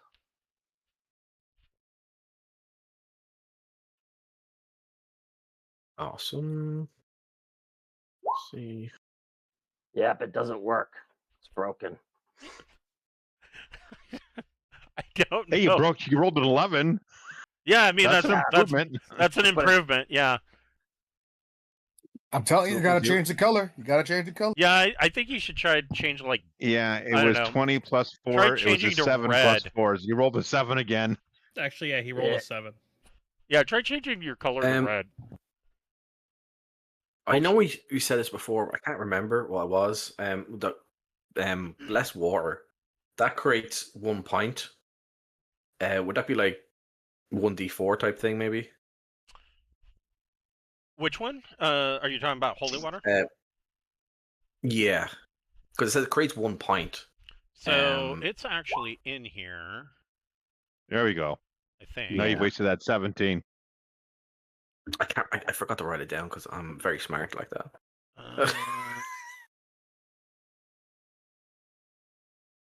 It was in. I know that it's in here.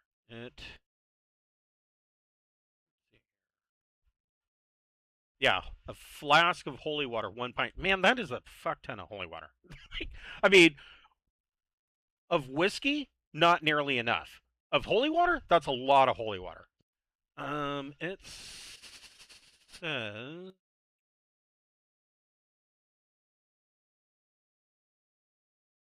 Does holy Maybe water I'm- cure a hangover? no. Eh, Maybe I'm looking in the wrong spot. I bet I am. Let me look in the monsters and treasure book. It may have something here. Bet it would have it at the front. Let's look at undead. So when you're attacking, though, doesn't it go up by your level, or no, it doesn't? Your so base I have, it goes up by your base to hit. So most of the time, when you level, your base to hit will usually go up. I haven't been. I need to update that. I was thinking because mine's 1 per level anyway, so I just Anyway, bad Yeah, math on my part. you should raise your base to hit because that'll improve everything significantly. Yeah, I would go up Yeah. to Lucky 8 or you. something. I think most fighting types based hit goes up every level, and then it gets to Yeah, every it other does. level at some point. Yeah, And then magic user and clerics is like every other level, and then yeah. third I'm level, just so used to the something like that, yeah. character sheets doing doing autocorrect kind of thing, but I forgot some of this is more manual. I'm still Alright. not used to roll 20. I'm a Luddite on roll 20, guys. Yes, it is one. It is 1d4 points of damage. Okay, cool. Yeah, I'm gonna write that in because be a good idea. or at least that's it's showing that that's the damage from Aspergillum, which is the little looks like a ball and chain. The ball's got a bunch of holes in it, and as they swing it, it basically sprinkles everybody with holy water. Oh, nice. So that says that it would deal 1d4 points of damage. Okay, perfect. Thank you. I have it written down now, so I will no longer be a problem. Now that You never were a know. problem, You were never a problem. Now that's a good question, actually. unlike someone who will remain nameless. So yeah, you guys rest. You get probably the best night's sleep you've had. You are not troubled by night terrors. Of course, you can hear screams and whatnot off in the distance, echoing through the dark forest throughout the night, but nothing within close range of the elven village. And so morning arrives, you're up at first light. What is your plan? Are you heading back to the teleportation hut, or are you trying to hoof it? I suppose it would be better if I bring up the forest map. Jeez, sorry. So you are all the way down here. And this is the we're River pretty Styx, far correct? away. Correct. Okay. We are too far. To Also, make that it cabin we back to saw before Actually, near the you're right. water is Right there. all the way up towards the east area. Yeah. I say we use the teleports until we find the town and then go to town. That sounds, I hate to say it, but it sounds like a good idea. Yeah. I hate to agree with Good. you, but I need the demon. I gotta go spit now. I can't believe I disagreed with him. Oh, Black boil it hurt. comes out of your it mouth. hurt. It hurt. yes, instead of a canker sore, he gets like a black boil on his lip.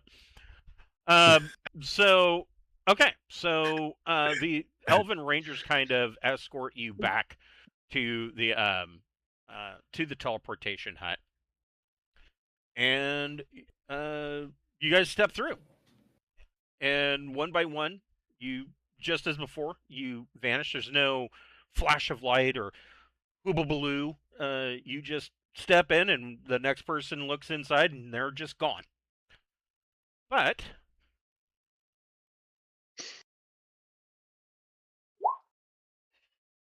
that's a pretty even roll. Let's see here.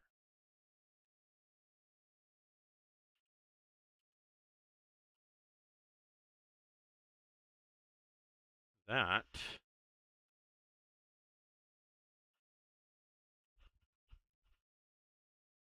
Let's see where we went up, guys. We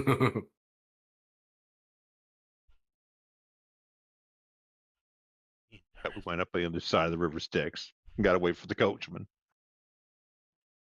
Yeah, no, I wouldn't be that cruel. Let's see. Here we go.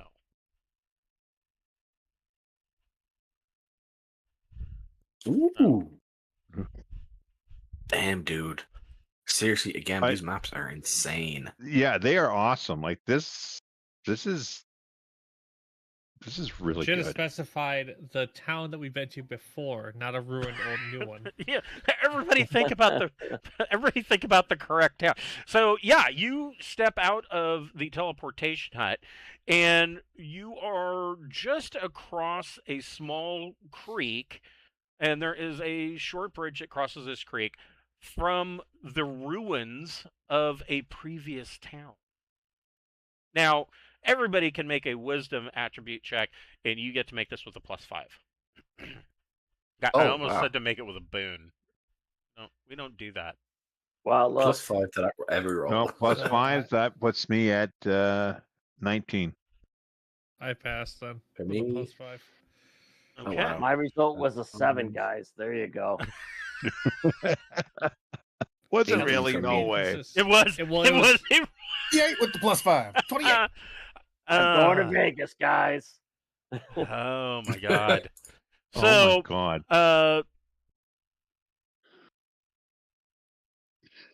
with a Can we plus- just let him roll normal normal dice? Yeah, I would believe anything he tells us. Yes, yeah. If you want, you can roll regular dice because I mean these digital dice are just not. They're not being kind to you. The So roll with a +20 curse. +5, Morvax makes it. Nope. Same. I changed the color again. Same result. Rolled a 7. Yeah, I can see a 7. Yeah, you got to get some dice, man. Just get yeah, some regular yeah, dice. regular I will dice. believe you. Yep, we You know, trust you. you were talking earlier about how behind the scenes you were able to, add iron and all this other neat stuff. I'm wondering who in the hell went to my account, some sort of, admin guy, and was like, I know, let's screw Bill. Yeah, right. Yes, let's mess with this guy right here. So Well, Owen Bill, you Holcomb- did tell everyone you were in the Air Force, so there's a lot of dudes that just hate you just for that, right? Hey, I tell you what though, even in my last campaign, I mean, in my Sunday campaign, we've been joking about it for 3 years. That I'm just like sitting there going, yeah, we need to make a game where low dice is the winner and high dice suck. But see, then the luck will reverse. So Brian and I have experiences with this. In the old Braunhaven campaign, there was a player that notorious, like every week. It didn't matter if she used, physical dice or the digital roller. It didn't matter what she did. Her rolls were always potato, always. Never ended. Just cursed. Yeah, just absolutely cursed with poor rolls. Through no fault of her own. I mean, the physical dice, she had questionable taste in dice, but that's, that's neither here nor That's a there. story for another day. Right. So I will tell you, I do have a secret. So I get irritated if you buy dice and you roll them multiple times, and you can tell almost immediately. Like roll them 10 times, and you immediately can tell if the dice is cacked. Like, and you usually find it with solid opaque dice. Like they have shitty machining qualities. There are 0 quality assurance. And so they end up with air bubbles, and one side is heavier than the other, and you basically end up with loaded die. As an example, I've got 2 Chess X dice that are identical to one another, and I can pick up both of those dice, and I can roll them 5 times and tell you which one is which inside of 5 rolls. every time. I picked this up, my little felt cup with a lid, so I can put my dice in it, Right. so I can roll. So now when I buy dice, I will only buy translucent dice because I can pick them up and I can look, and if I see that there is any blemish or air bubble or anything in it, I'm not buying those dice. Yeah. Right. Yep. So the best ones that I've found so far, I mean, it used to be ChessX dice were really the way to go, and I don't feel that way anymore. But I buy translucent dice from Easy Roller Dice Company. Really love their stuff. Their translucent dice, I get nice. When I say even, I mean random rolls. They don't roll high, they don't roll low. They give me something different every time. And I like the translucent ones because when they're I buy multiple sets of different colors so that when they're in my dice tray, it looks like it's just filled with gems. So, so I've made my multiple sets, and they're like I've got like 6 or 7 different sets that I mix and match all the colors. So, If you But guys yeah. like dice, check out my friend Ryan at Canadian Dice and tell him I sent you. He'll probably set you up. Sweet, I nice. will look them up. Yeah, So- just tell him you're friends with Alan, and he'll hook you up. Okay. So, Owen Holmgren and Wind, looking across this river and looking at the remains of this town, it dawns on you that this looks like almost an exact copy of the town that you have come from, except these buildings are ruins. The Hmm. same sort of structure, type of buildings. Not only the but this same one sort has a of structure, bridge. not only the same sort of structure and type of buildings, but the exact same floor plans, the exact same placement. These ruins of this town, or what's left of it, might be town 1.0. Oh, dude, we got a Matrix thing going on. Remade. Let's go to the. I suggest we go either to the inn or to the church and see what's going on. But Hey, I Brogan, concur. The church. Brogan and Morvax, you notice while everybody else is kind of geeking out on the fact that, hey, this town looks exactly like the other one, except that it's burned out and ruined. Morvax and Brogan, you're noticing that there are these stone structures over here that are not reminiscent of the town at all. But there are stone ruins over there. Do I see the sword in the stone that's in the map? Yes. I swear I've read this story before.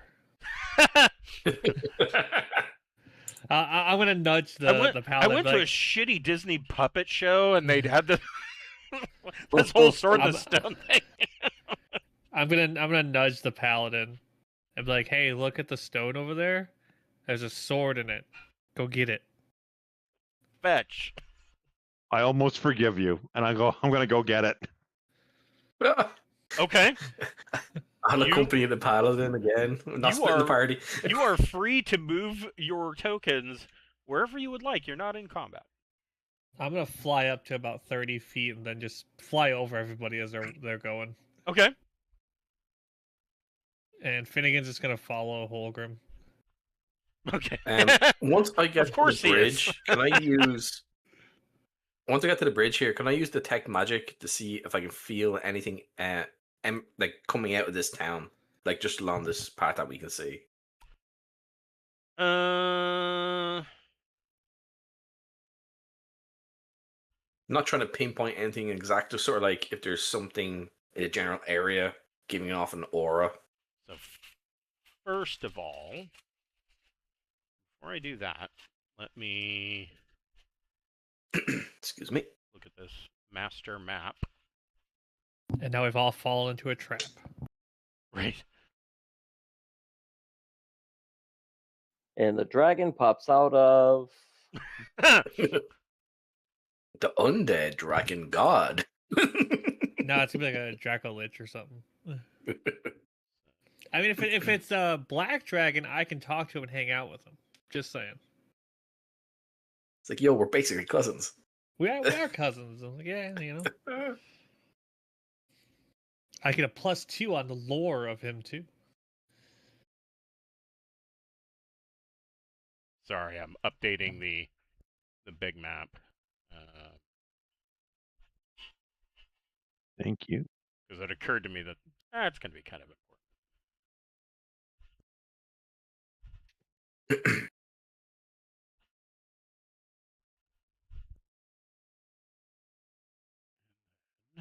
My beloved girlfriend just brought me a bowl of fresh watermelon. Nice. I know she loves me now. Nice. I'm jealous. Mine's asleep on the sofa. That's where I went earlier. I peed and I checked on her. There we go. It's a very comfy sofa. My nose, I was out to dinner today with my buddy, with my army buddy, getting stuff sorted out. Then she knew I had game night, and she still came over, and she still made me watermelon. Nice. It's a trap. It's a trap, isn't it, guys? It's a trap. Yes, it's a trap. It's a trap. It's like, where's my ring at? He's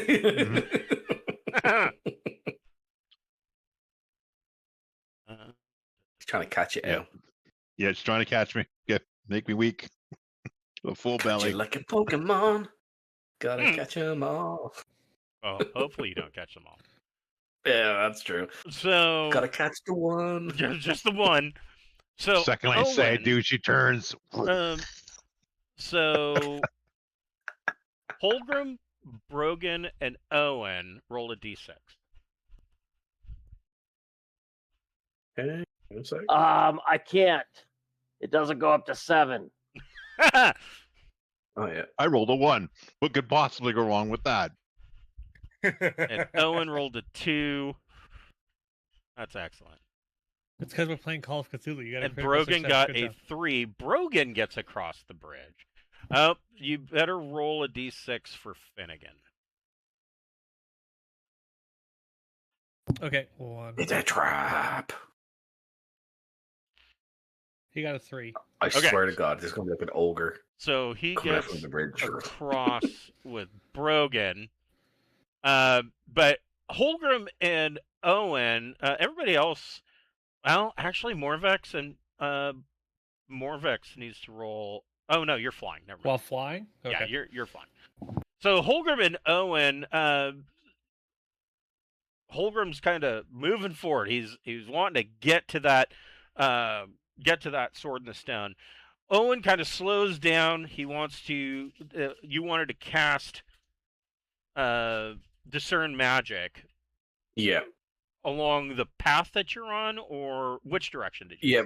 Basically towards the end of the bridge, and just do a general sort of like sweep to see if there's any sort of magical presence. Not trying to pinpoint an exact area, but maybe there's some sort of disturbance or effect in the area. What I wanted.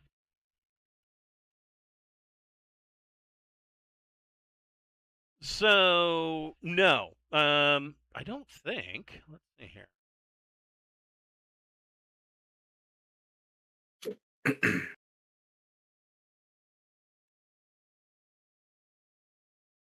No, you do not detect any magical auras in the path. And so Owen kind of says this prayer and casts discern magic, and he kind of looks, and as it starts to walk behind Holgrim, and the bridge crumbles and dumps them both into the water. Both of you can make a dexterity saving throw. Maybe you don't. Maybe it doesn't. Maybe it doesn't dump you in the water. I'm so drowning. You should have had the lighter armor. I know. So they both fall into the river. Oh my God! And that was a primary for me. Jeez, was it? Mine was Sorry. primary. How well can you swim in chainmail? So what kind of armor? It's a chain. What it's kind a of chain shirt? What kind of armor is Kieran wearing? Or Owen? Chain. Okay, so both of you can make a strength ability check, but you're at -2 because you're in heavy armor. Okay. Good. Oh, no. 11 with the Okay. -2. Oh, look, I rolled a 7. Okay, I'm gonna have yeah, to. there I'm you gonna. go. I'm Join gonna the use one of club, my hero brother. cookies. I'm gonna use one of my hero cookies. I You gotta use can a go hero ahead cookie. go ahead and spend a hero point if you got it. I've got 3, so let's try one. Okay. Dude, I'm gonna do the same. I've 2, so I have 1 There. left now. Okay, so Um, Holgrim makes it. Yeah, now I'm down to 2. Oh, nice. Yeah. So yes, One finger. the generous hand of fate allows both Holgrim and Owen to struggle, but they make it to the bank without washing down river or sinking to the bottom, which is more likely. So yeah, you're wet, but aside from that, you're unharmed. As you all move into the town, you see that most of the buildings have either collapsed down to their foundations or they have now kind of joined with the detritus of the surrounding forest. The buildings that are remaining have large holes in the roof. They look like some of them look like they may have caught fire. Whether intentional or from lightning strikes, it's hard to tell. Everybody can make a wisdom attribute check.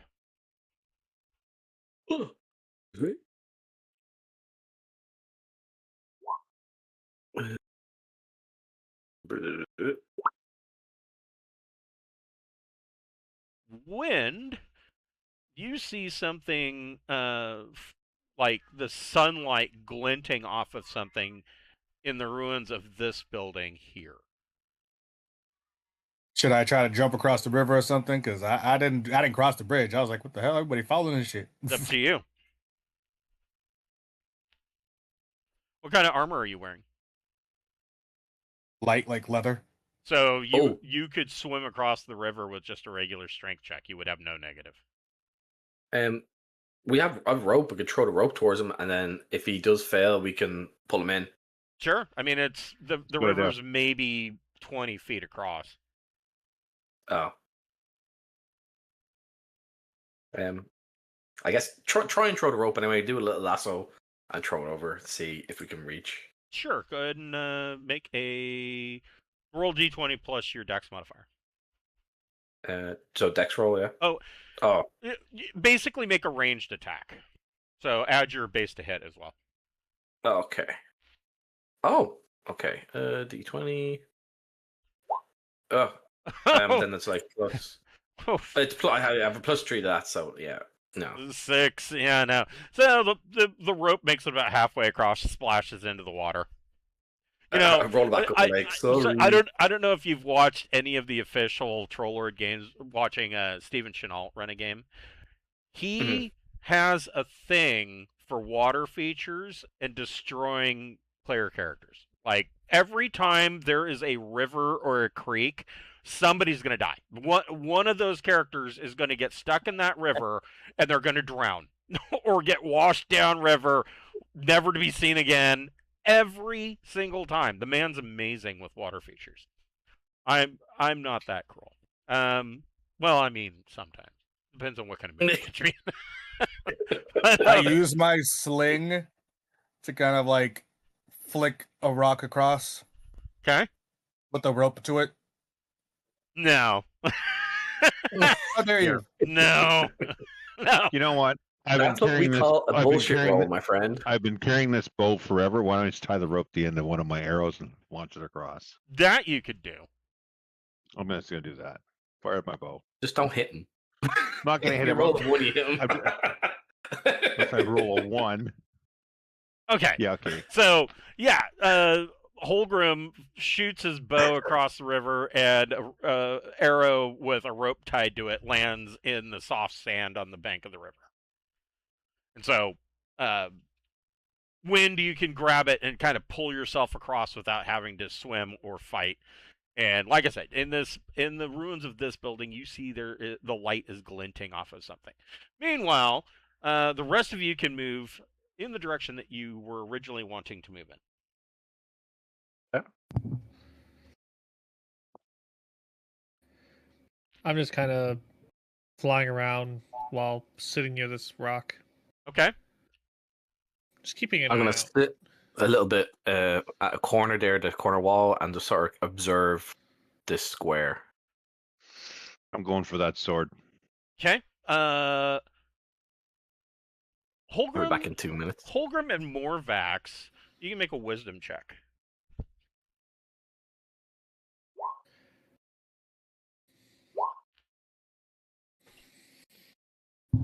Holgrim doesn't really notice anything, but Morvax, up higher, the wind kind of shifts, and you can smell the scent of like smoke, like burning forest. You can that charred wood smell kind of whiffs past you on the wind. Do I see any smoke? Well, funny that you should say that. Holgrim, make a wisdom check. Another one? Mhm. Sure. This one's for surprise. Hooray! Holgrim is Jeez, I rolled two. surprised. So, let me... Pleasantly surprised? You what? Pleasantly surprised? No, nah, not really. There's a bowl of watermelon right there in front of you. Which I just finished eating.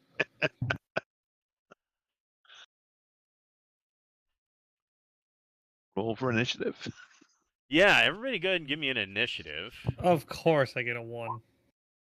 And let me find these guys.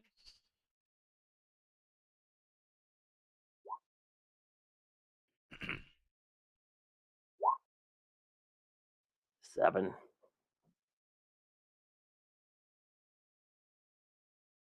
We'll wait for Owen before we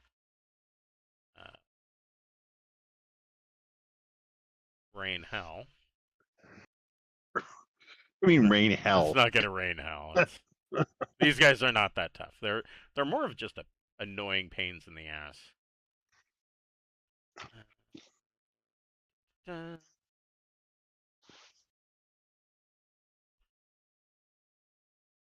Ooh. Oh. They have surprise anyway. So, on their surprise round, since they got surprise... Are they evil? Indeed they are. Good. So they're going to have, like, what, a -2 to hit you? Yeah, they got a -2 to hit me. He's going to fly over there. He's going to fly over there. And he's going to fly over there. And all three of them are going to each make 2 claw attacks on Holgrim.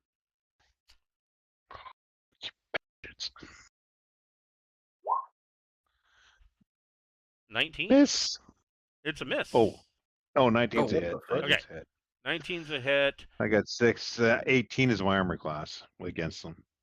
for 2 points of damage from a claw. Second attack, soft 20 is going to hit for 2 points of damage. Next guy, Holy jeez. what about 15? That's a miss. And his second attack, oh, that's a miss. Yeah. Third guy, Miss. 11's not going to do it. And his last attack, 22 is Oh, going to do it. Jesus. Oh, that's totally going to do it. Oh, and that is a nat 20. Yeah, so it means he has a crit. Yes, it does. So you will take another 2 points of damage. And Uh-huh. I will go to the wrong Did you say page. 2 or 4? 2. Okay, 2. And then critical hit. I've taken 10 points of damage already. It'll be okay. Don't worry. A 5.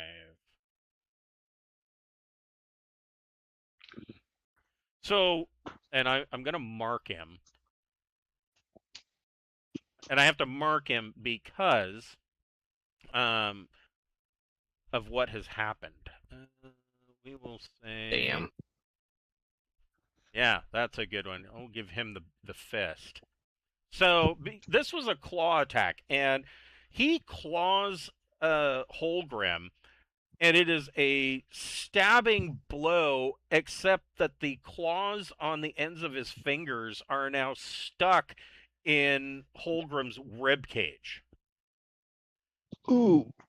Holgrim's gonna, Damn. because of this, Holgrim's gonna take another 3 points of damage, and his AC is reduced by 2, and the smoke impling is stuck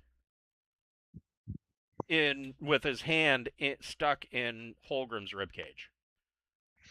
So my AC is down to a proper 16. Okay.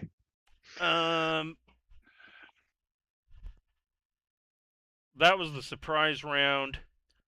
They get to go again. Man. Oh, I'm gonna be dead. I'm down to 9 hit. I went from 22 to 9 hit points. Listen, Oh even my if you God. die, you Uh-oh. won't I be got gone. I got new armor. Look at me. So Oh, that hurt. That That hurt. was funny. That was I need a- funny. I need an ointment. an 11. Yeah, they missed. Bro, I will So- be on your ass. This guy, he goes to claw Holgrim and kind of overshoots and bashes his face into Holgrim's helmet. Holgrim's helm is driven into the smoke impling's skull, and he is temporarily blinded for the rest of the round. My eye, there's my eye. He gets the bloody eye. Mm. Next guy. Miss. Missed. Third guy can't attack because he is stuck. He is going to make a strength check to attempt to extricate himself. He needs to get a 12 or better. No, he's... Oh, yes, he got a 12. So he pulls his fist out of Holgrim's ribcage. Holgrim, you are no longer at a -2 AC. Wind, what are you doing? Well, they're so far away from me, and I saw the shiny thing over here. Mm. But oh, okay, fine. I'll support the people. I care about them.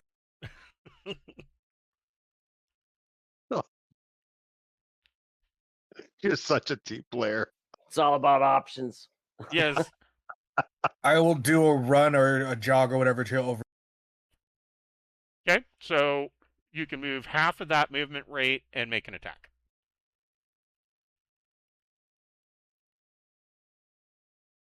I can jog and still attack. So the rule states that you can move half your movement rate and make an attack. So I believe your movement rate, your base is 30 feet, right? So if you Yeah. jog, your movement rate is 60 feet. That means you could move 30 and make an attack. If you run, your movement rate's like 120, and you could move 60 feet and make an attack. Now, it does not specifically say this in the book, but my logic on this is that when was the last time, unless somebody was being a complete smartass, that you saw somebody casually walk into combat? I mean, I could see Han Solo What? doing something like that, but nobody casually walks into combat. You're going to either be jogging at the very least or running to face the enemy. If you're walking, I you're have shooting. walked into combat literally for kickboxing. Just walk over to my opponent and kick him in the face. Right. In the fight, boom, straight kick, right in the face. Yeah, running ain't a good idea. My goal was more of a jog to here and then attempt to hide after that, but I don't know if I can hide after jogging. Yeah, I'd let you.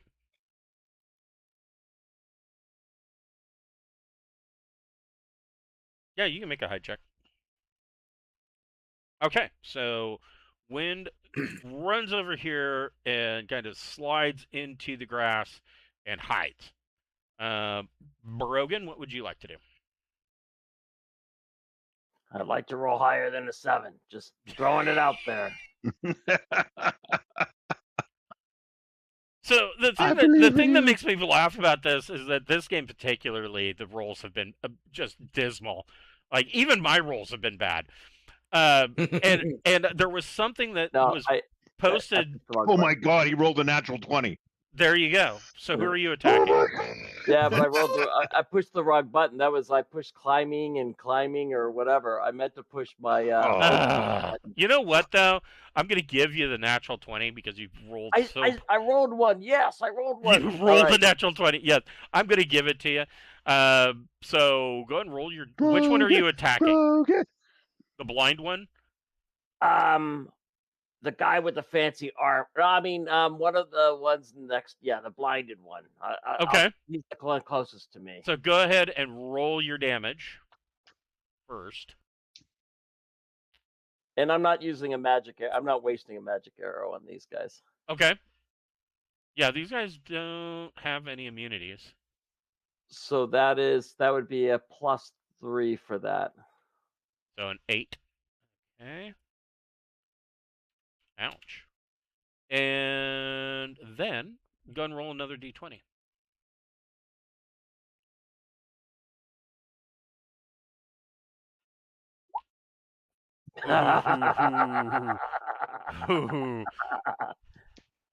Yeah, baby. I am so Piercing- happy you rolled over 7. Piercing Me blow to too. the skull. Opponent is knocked unconscious and takes. Go ahead and roll another d12. He might be dead. Roll a d12. 11. Nope. That Oh. that is all he wrote. So the arrow goes through the back of his head and sticks out the front, and this smoke impling it falls to the ground with its wings spread, kind of like pirouettes to the ground, and when it hits the ground, it just turns into a wisp of smoke. Hey, this longbow's not broken. Holgrim, what would you like to do? I am going to hit them with my longsword. I'm going to hit this guy, the one that stuck his claws in me. Yeah, that's a good idea. And I rolled 16. Let's see. Yes, that is a hit for 5. Perfect. So, yeah, Holgrim swings and connects with this almost like he's playing baseball. Whap! Except it's with a sword, and gashes a long slash across this impling's chest. Owen, what are you doing? No, I was Ready to trying get healing over the spell. field. Yeah, but I can't Yeah. get within touch distance of Holgram. I can only move 30. I'm just like 35 or 37 or something away. You could run though. So if your movement is 30 and you jog, that means that it's double your base movement. So you could move. and then cast a spell. But you could run. So you could run upwards of 60 feet, and I would allow you to cast a spell. Okay, I'll do that. I'll run up right behind him. That's 47 feet, and I'll cast Heal Light Wounds because that's the only healing spell I have. Okay. So roll a d8 and then see what you heal, buddy. I roll a d8? Oh. Yep. Or you can roll a d8, however you want to do it. Yeah, it's your spell. You roll it. Your spell. Oh, You damn roll it. If it goes bad, it's my fault. That's why I want That's okay. That's okay. Anything good. Oh! Oh! There you go. I'm up to 17. And the power of Jesus and anime on our side. That's like Tom Cruise magic. Morvax. Morvax, what are you doing? All right, Finnegan is gonna go behind this imp. I am gonna go. I'm gonna fly 30 feet in this direction. I'll do Finnegan's attack then mine. Finnegan's gonna try to punch this impling. Okay. His is he's counts as level 2 or level 3. Let's see Good here. kitty.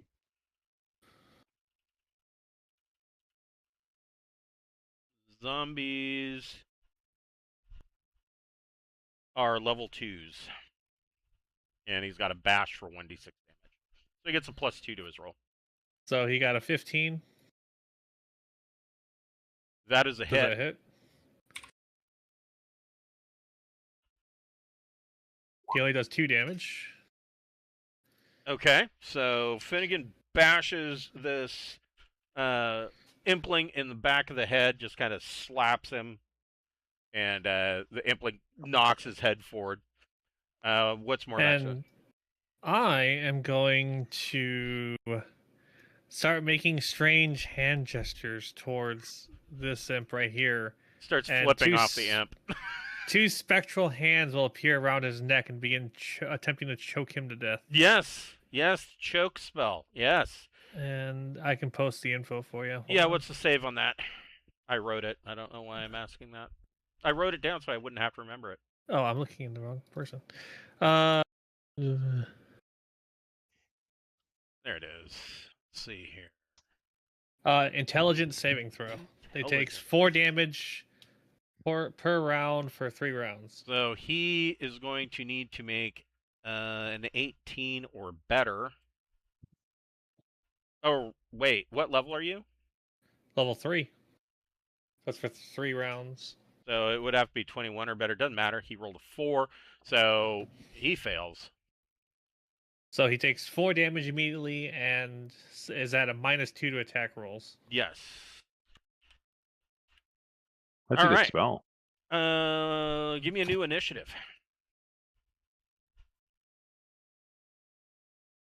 Ooh, that's not good for the imps. Ooh. Fucking 1 again. Bunch of losers. Fine, I'll let the meat shields do the work. Yeah, Stephen Chenault and his water features. If I was Stephen Chenault, none of you would have made it across that river. You know, it would have been a total party wipe. He's unreal with water features, man. Yeah, he was telling me about it before, like the stuff he does. He's an absolute evil.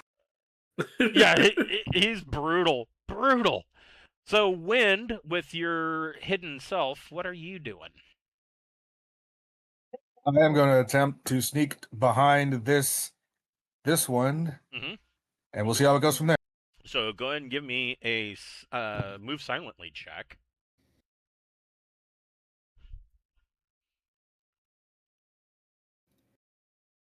Wow, you smoked that. Yeah, you move silently. You can make a back attack.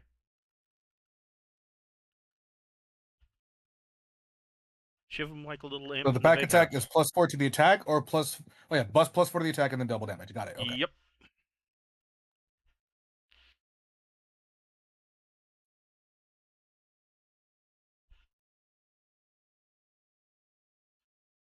Nat 20. Holy Jesus! Nice. So, Dude. So is that double damage? so no. Go ahead and roll your double. So he takes what, 14, right? Because you Yes. did 7 damage. So, I mean, he's dead. I rolled a nat but, 20 and a 6. Wow, I just maxed everything. But just out of curiosity, I just want to know. Go ahead and roll a d20. I want to know how dead is dead, right? Slices opponent in the face. He's blind in both eyes. So you basically cut this guy's head off with a back attack at the ear. And you just decapitate him right through the eyes. And this, again, it falls to the ground and he goes whoosh, into a puff of smoke. Owen, what are you doing? I'm going to move up into direct combat and I'm going to attack. Do these things act as undead or no? No, they're elementals. Okay. Well, I still have a +3 mace, dude, so. Right, yeah, I mean, you know, he doesn't. He plus won't my save base to hit versus is destruction, pretty but good. it's still +3 to hit and damage. Yeah, and Gonna my get a plus to headache. hit and my bonus for my strength. It's this better hit. Are you serious? Are you? That can't I be rolled right. a 1. You did roll a 1. Okay. Oh dear God, you've hit me. Damn. I'm a loser. Fuck. 13. Oh, and this is where Holgram dies. So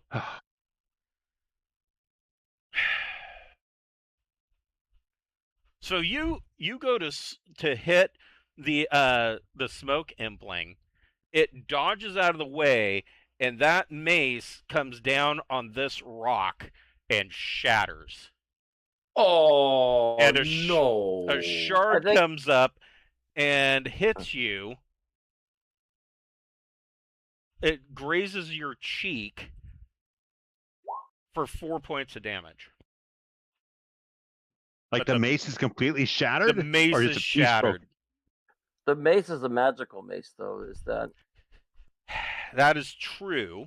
Go ahead and roll a Constitution saving throw. At least I believe you're the Okay. one. I believe you have the magical. Burn it. Yeah, Yeah, cookie if it's you a- have to, buddy. You can roll a I'm going to use Constitution. my last hero point to re-roll that. You could, or you could Yes. roll a Constitution saving throw with a +3.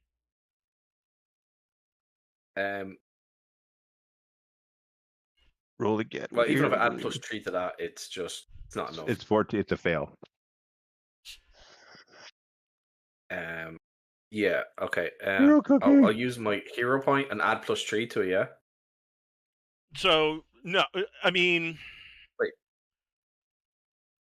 You have a couple of options with the hero point. You could spend the hero point, and that didn't happen, and you can make a new attack.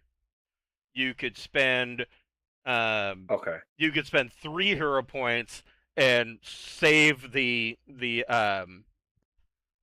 I would say you could spend 3 hero points and save the weapon completely. I'll redo the attack. Okay. Because I've won that, so that's the best. Yeah. What's the option. chances of rolling a 1 again? Oh.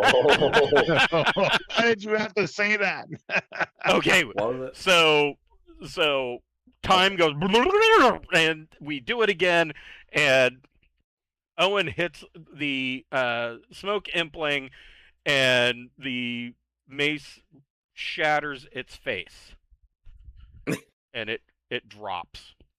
Now, I'll look at the mace and say, haha, nothing can shatter you.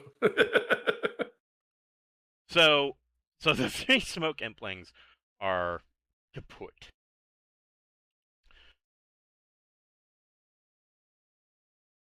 Unfortunately, I gotta dip out. So, good end of whateverness, but I gotta go. Sorry. Okay, we are. Hey, take care, brother. You have a great one, eh? You too. I will Enjoy. make sure that you get your experience. I was going to break here shortly in just a minute, anyways. So Okay, cool. Yeah. Good gaming, y'all. Fun times. have a Yep, good yep, night, yep. guys. Cheers, mate. So I gotta pull that sword. okay? So this sword.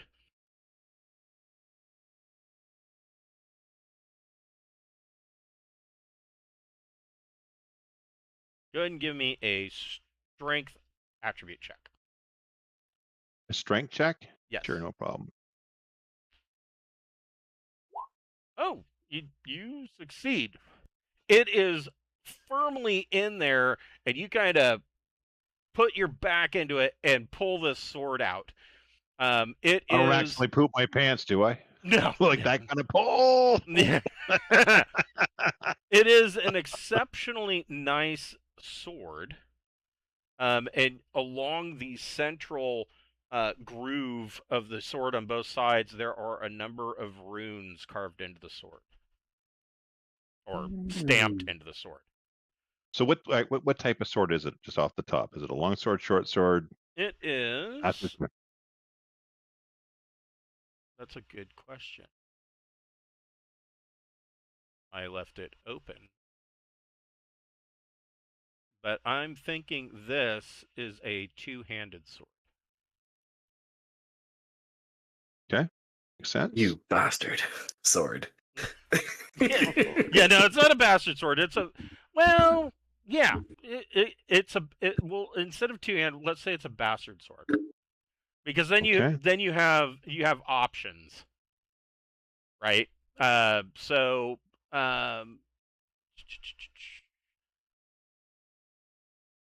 Yeah, bastard sword either deals 1d10 or 1d12 if you use two hands. So you got options. You can keep your shield or use this bastard sword. I will. Does anybody have a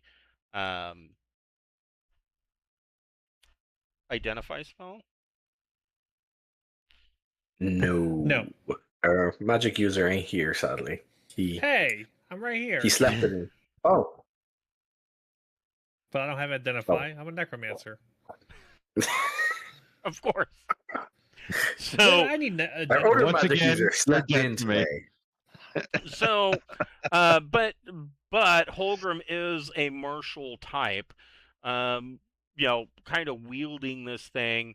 You can make an intelligence check. Because I'm so not intelligent. Oh, dude, sorry. I have discern magic. So if that doesn't work, we can. That's not identify. Yeah, I mean, Oh dear God, I rolled. I nailed it. you did nail it. So, hold on here. The lack of Reading. cursed weapons in this horror campaign is saddening me. You just have gotten lucky and not found any as of yet. Until just now.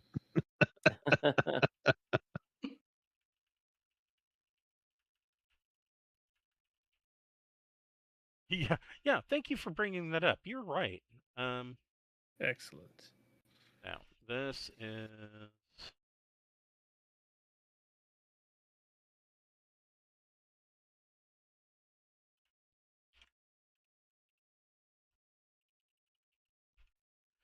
You swing this thing around. I mean, it's obvious that it is enchanted in some way. When you swing it, it makes a low humming sound, and you believe that this may be a bane weapon. A bane weapon. Yes. Ooh. Hell yeah. And since Wind isn't here, I'm going to go ahead and reveal what he saw glinting in this other building. It was, and I gotta see how much is here.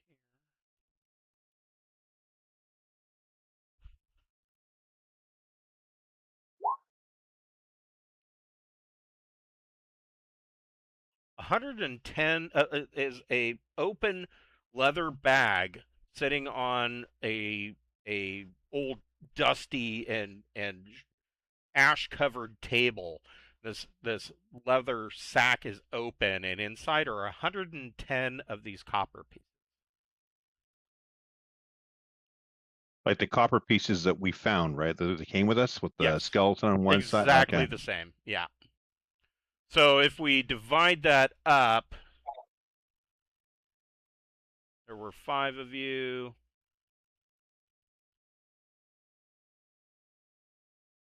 Everybody gets 22 copper pieces. Nice. Let me make another note. Sorry, let's for.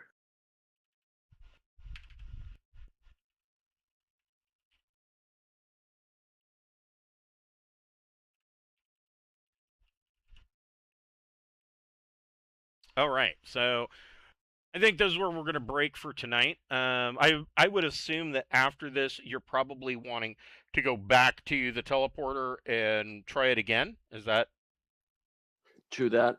the theory? Trying to get back to the town. Yes, I just want to I see think those so. nice villagers. Didn't one of the characters see something in the building? Yeah, beside it? that was the Yeah. bag of copper pieces. Oh, sorry, dude. Me silly. No, they're fine. So if you are going to use that teleporter, I can just go ahead and fast track this. Yes, you succeed.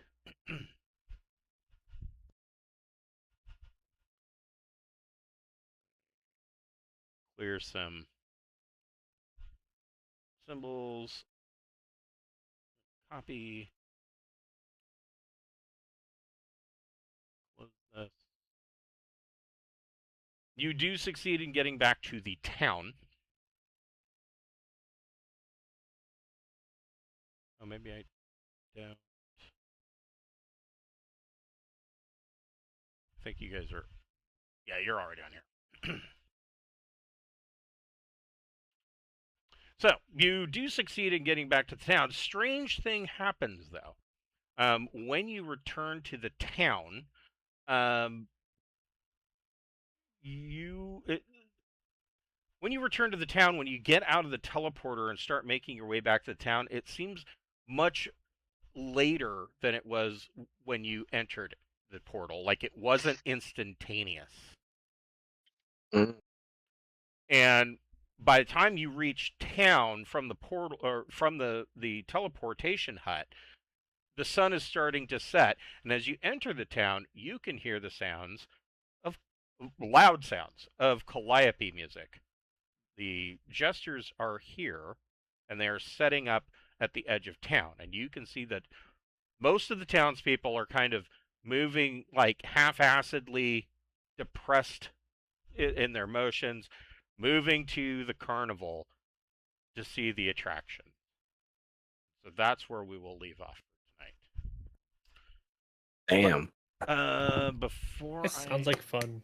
They were very depressed. They're heading towards over there. I mean, it's something different, right? Let me.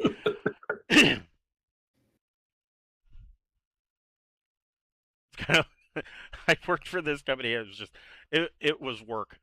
It was work forcing myself to go in every day. That's how depressing that place was. And typical corporate bullshit. Oh, you guys worked overtime. We'll throw you a pizza party. Oh, So, God. everybody, it was like that. Everybody with their head hanging, like, oh, hooray, pizza. Pizza at that. Cheap, shitty pizza, always. Like one level above Little Caesars. I like Little Caesars. And we all feel sorry for you. Yes. Listen here, Canuck. You need Pizza Nova, baby. With real cheese. Do you guys have Pizza Nova in the States or no? Never heard of it. No. Yeah. It must be a Canadian only. Pizza Gnome? Nova. It's like a supernova. Oh, okay. I thought you said Pizza Gnome. I'm like, holy shit, if we had Pizza Gnome, I would be going there every day. Just for the name alone. That'd be a great place to have for like a Mediterranean type setting. Yes. In a campaign. Hey, Pizza Gnome! Sorry, Get to know us. I'm looking for a specific. Here we go. Oof. Yeah. Okay.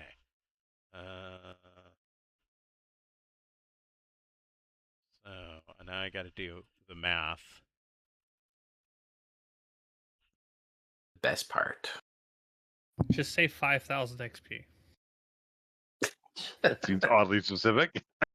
Or even like I 3,200. like 5,212. Yeah, that's the number. You know All what? right, You got very close with 5,000. I will tell you that.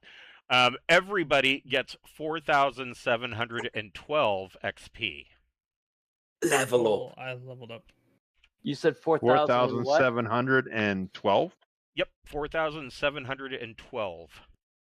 Well, I don't think I leveled up, but I'm damn And close. everybody gets a hero point for good role play, Hell asking yeah. good questions, and general tomfoolery. Dude, level 4, We have bro. not begun to tomfoolery. Dude. See, kids, asking questions is a good thing. Nice. Oops, that's Traveler. I don't need Traveler.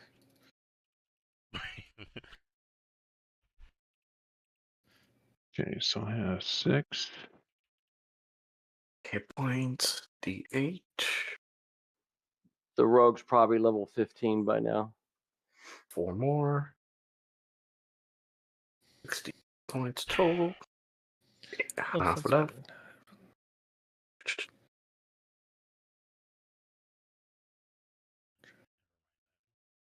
And I'm going to give Oh, out geez. our last code. Take a look. I am danger here. close to leveling. What you need level up? How many?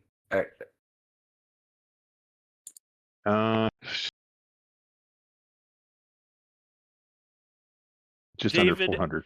David H., you are the winner of a code.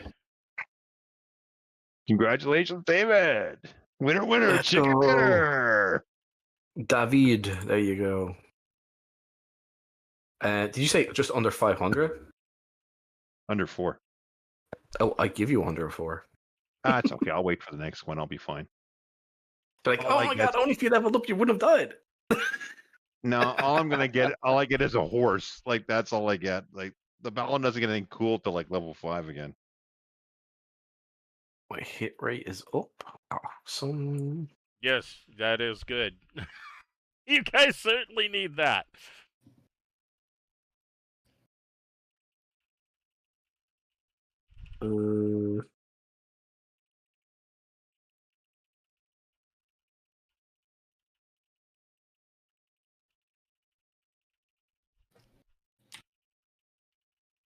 God, the XP requirement jump for me just fucking hit.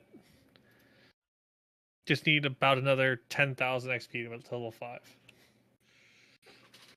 Only 10,000? Well, I mean, I don't really get anything from level 1 through, well, level 3, I get a second level spell slot. Level 5, I get a third level spell slot. But level 4, I just get one additional spell slot for second.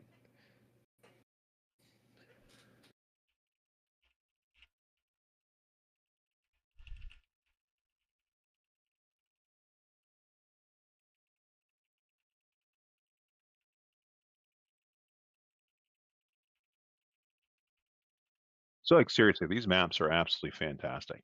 Thank Yeah, you. they did. Like Yeah, no, every seriously, they time are it's like, what the absolutely hell? like it's like they set the tone like really, really well. Thank Yeah. you. I appreciate that. I mean, I've got. I will admit. I since starting. Since starting the Braunhaven campaign setting, I've gotten a lot of shit for the maps, mostly from old schoolers that basically want everything to be black and white. You know, on blue What? on blue lined gridded. You know, if you're not hand drawing your maps and you're not doing it right. So I've gotten a lot of crap, but On grid paper. yeah, on You grid, know yep, what? on grid paper. May I recommend to all them as my dear departed grandmother say, have a nice warm cup and shut the fuck up. These maps are amazing. Yes. Yeah. Well, thank Like you. I like black and white maps, but dude, if something is awesome, it's awesome. It doesn't matter what it looks like. You know, if it's cool, it's cool. These are cool as fuck. These are these tell the story. I'm not joking. It's like a and picture you for have the the 1,000 vibe, words. the These are look, like the I get them. feel. Well, that was my goal, is that Yeah. each of these maps should be a part of the story, and I use these also in my tabletop game. If I need to, Yeah. I've got Oh, a nice. television screen with my mini PC in my game room, and I'll throw a map up on the screen so that, you know, even if we're just using a battle map or a grid on the table for minis, they can see what it looks like up on the But screen. I bought this because of the art.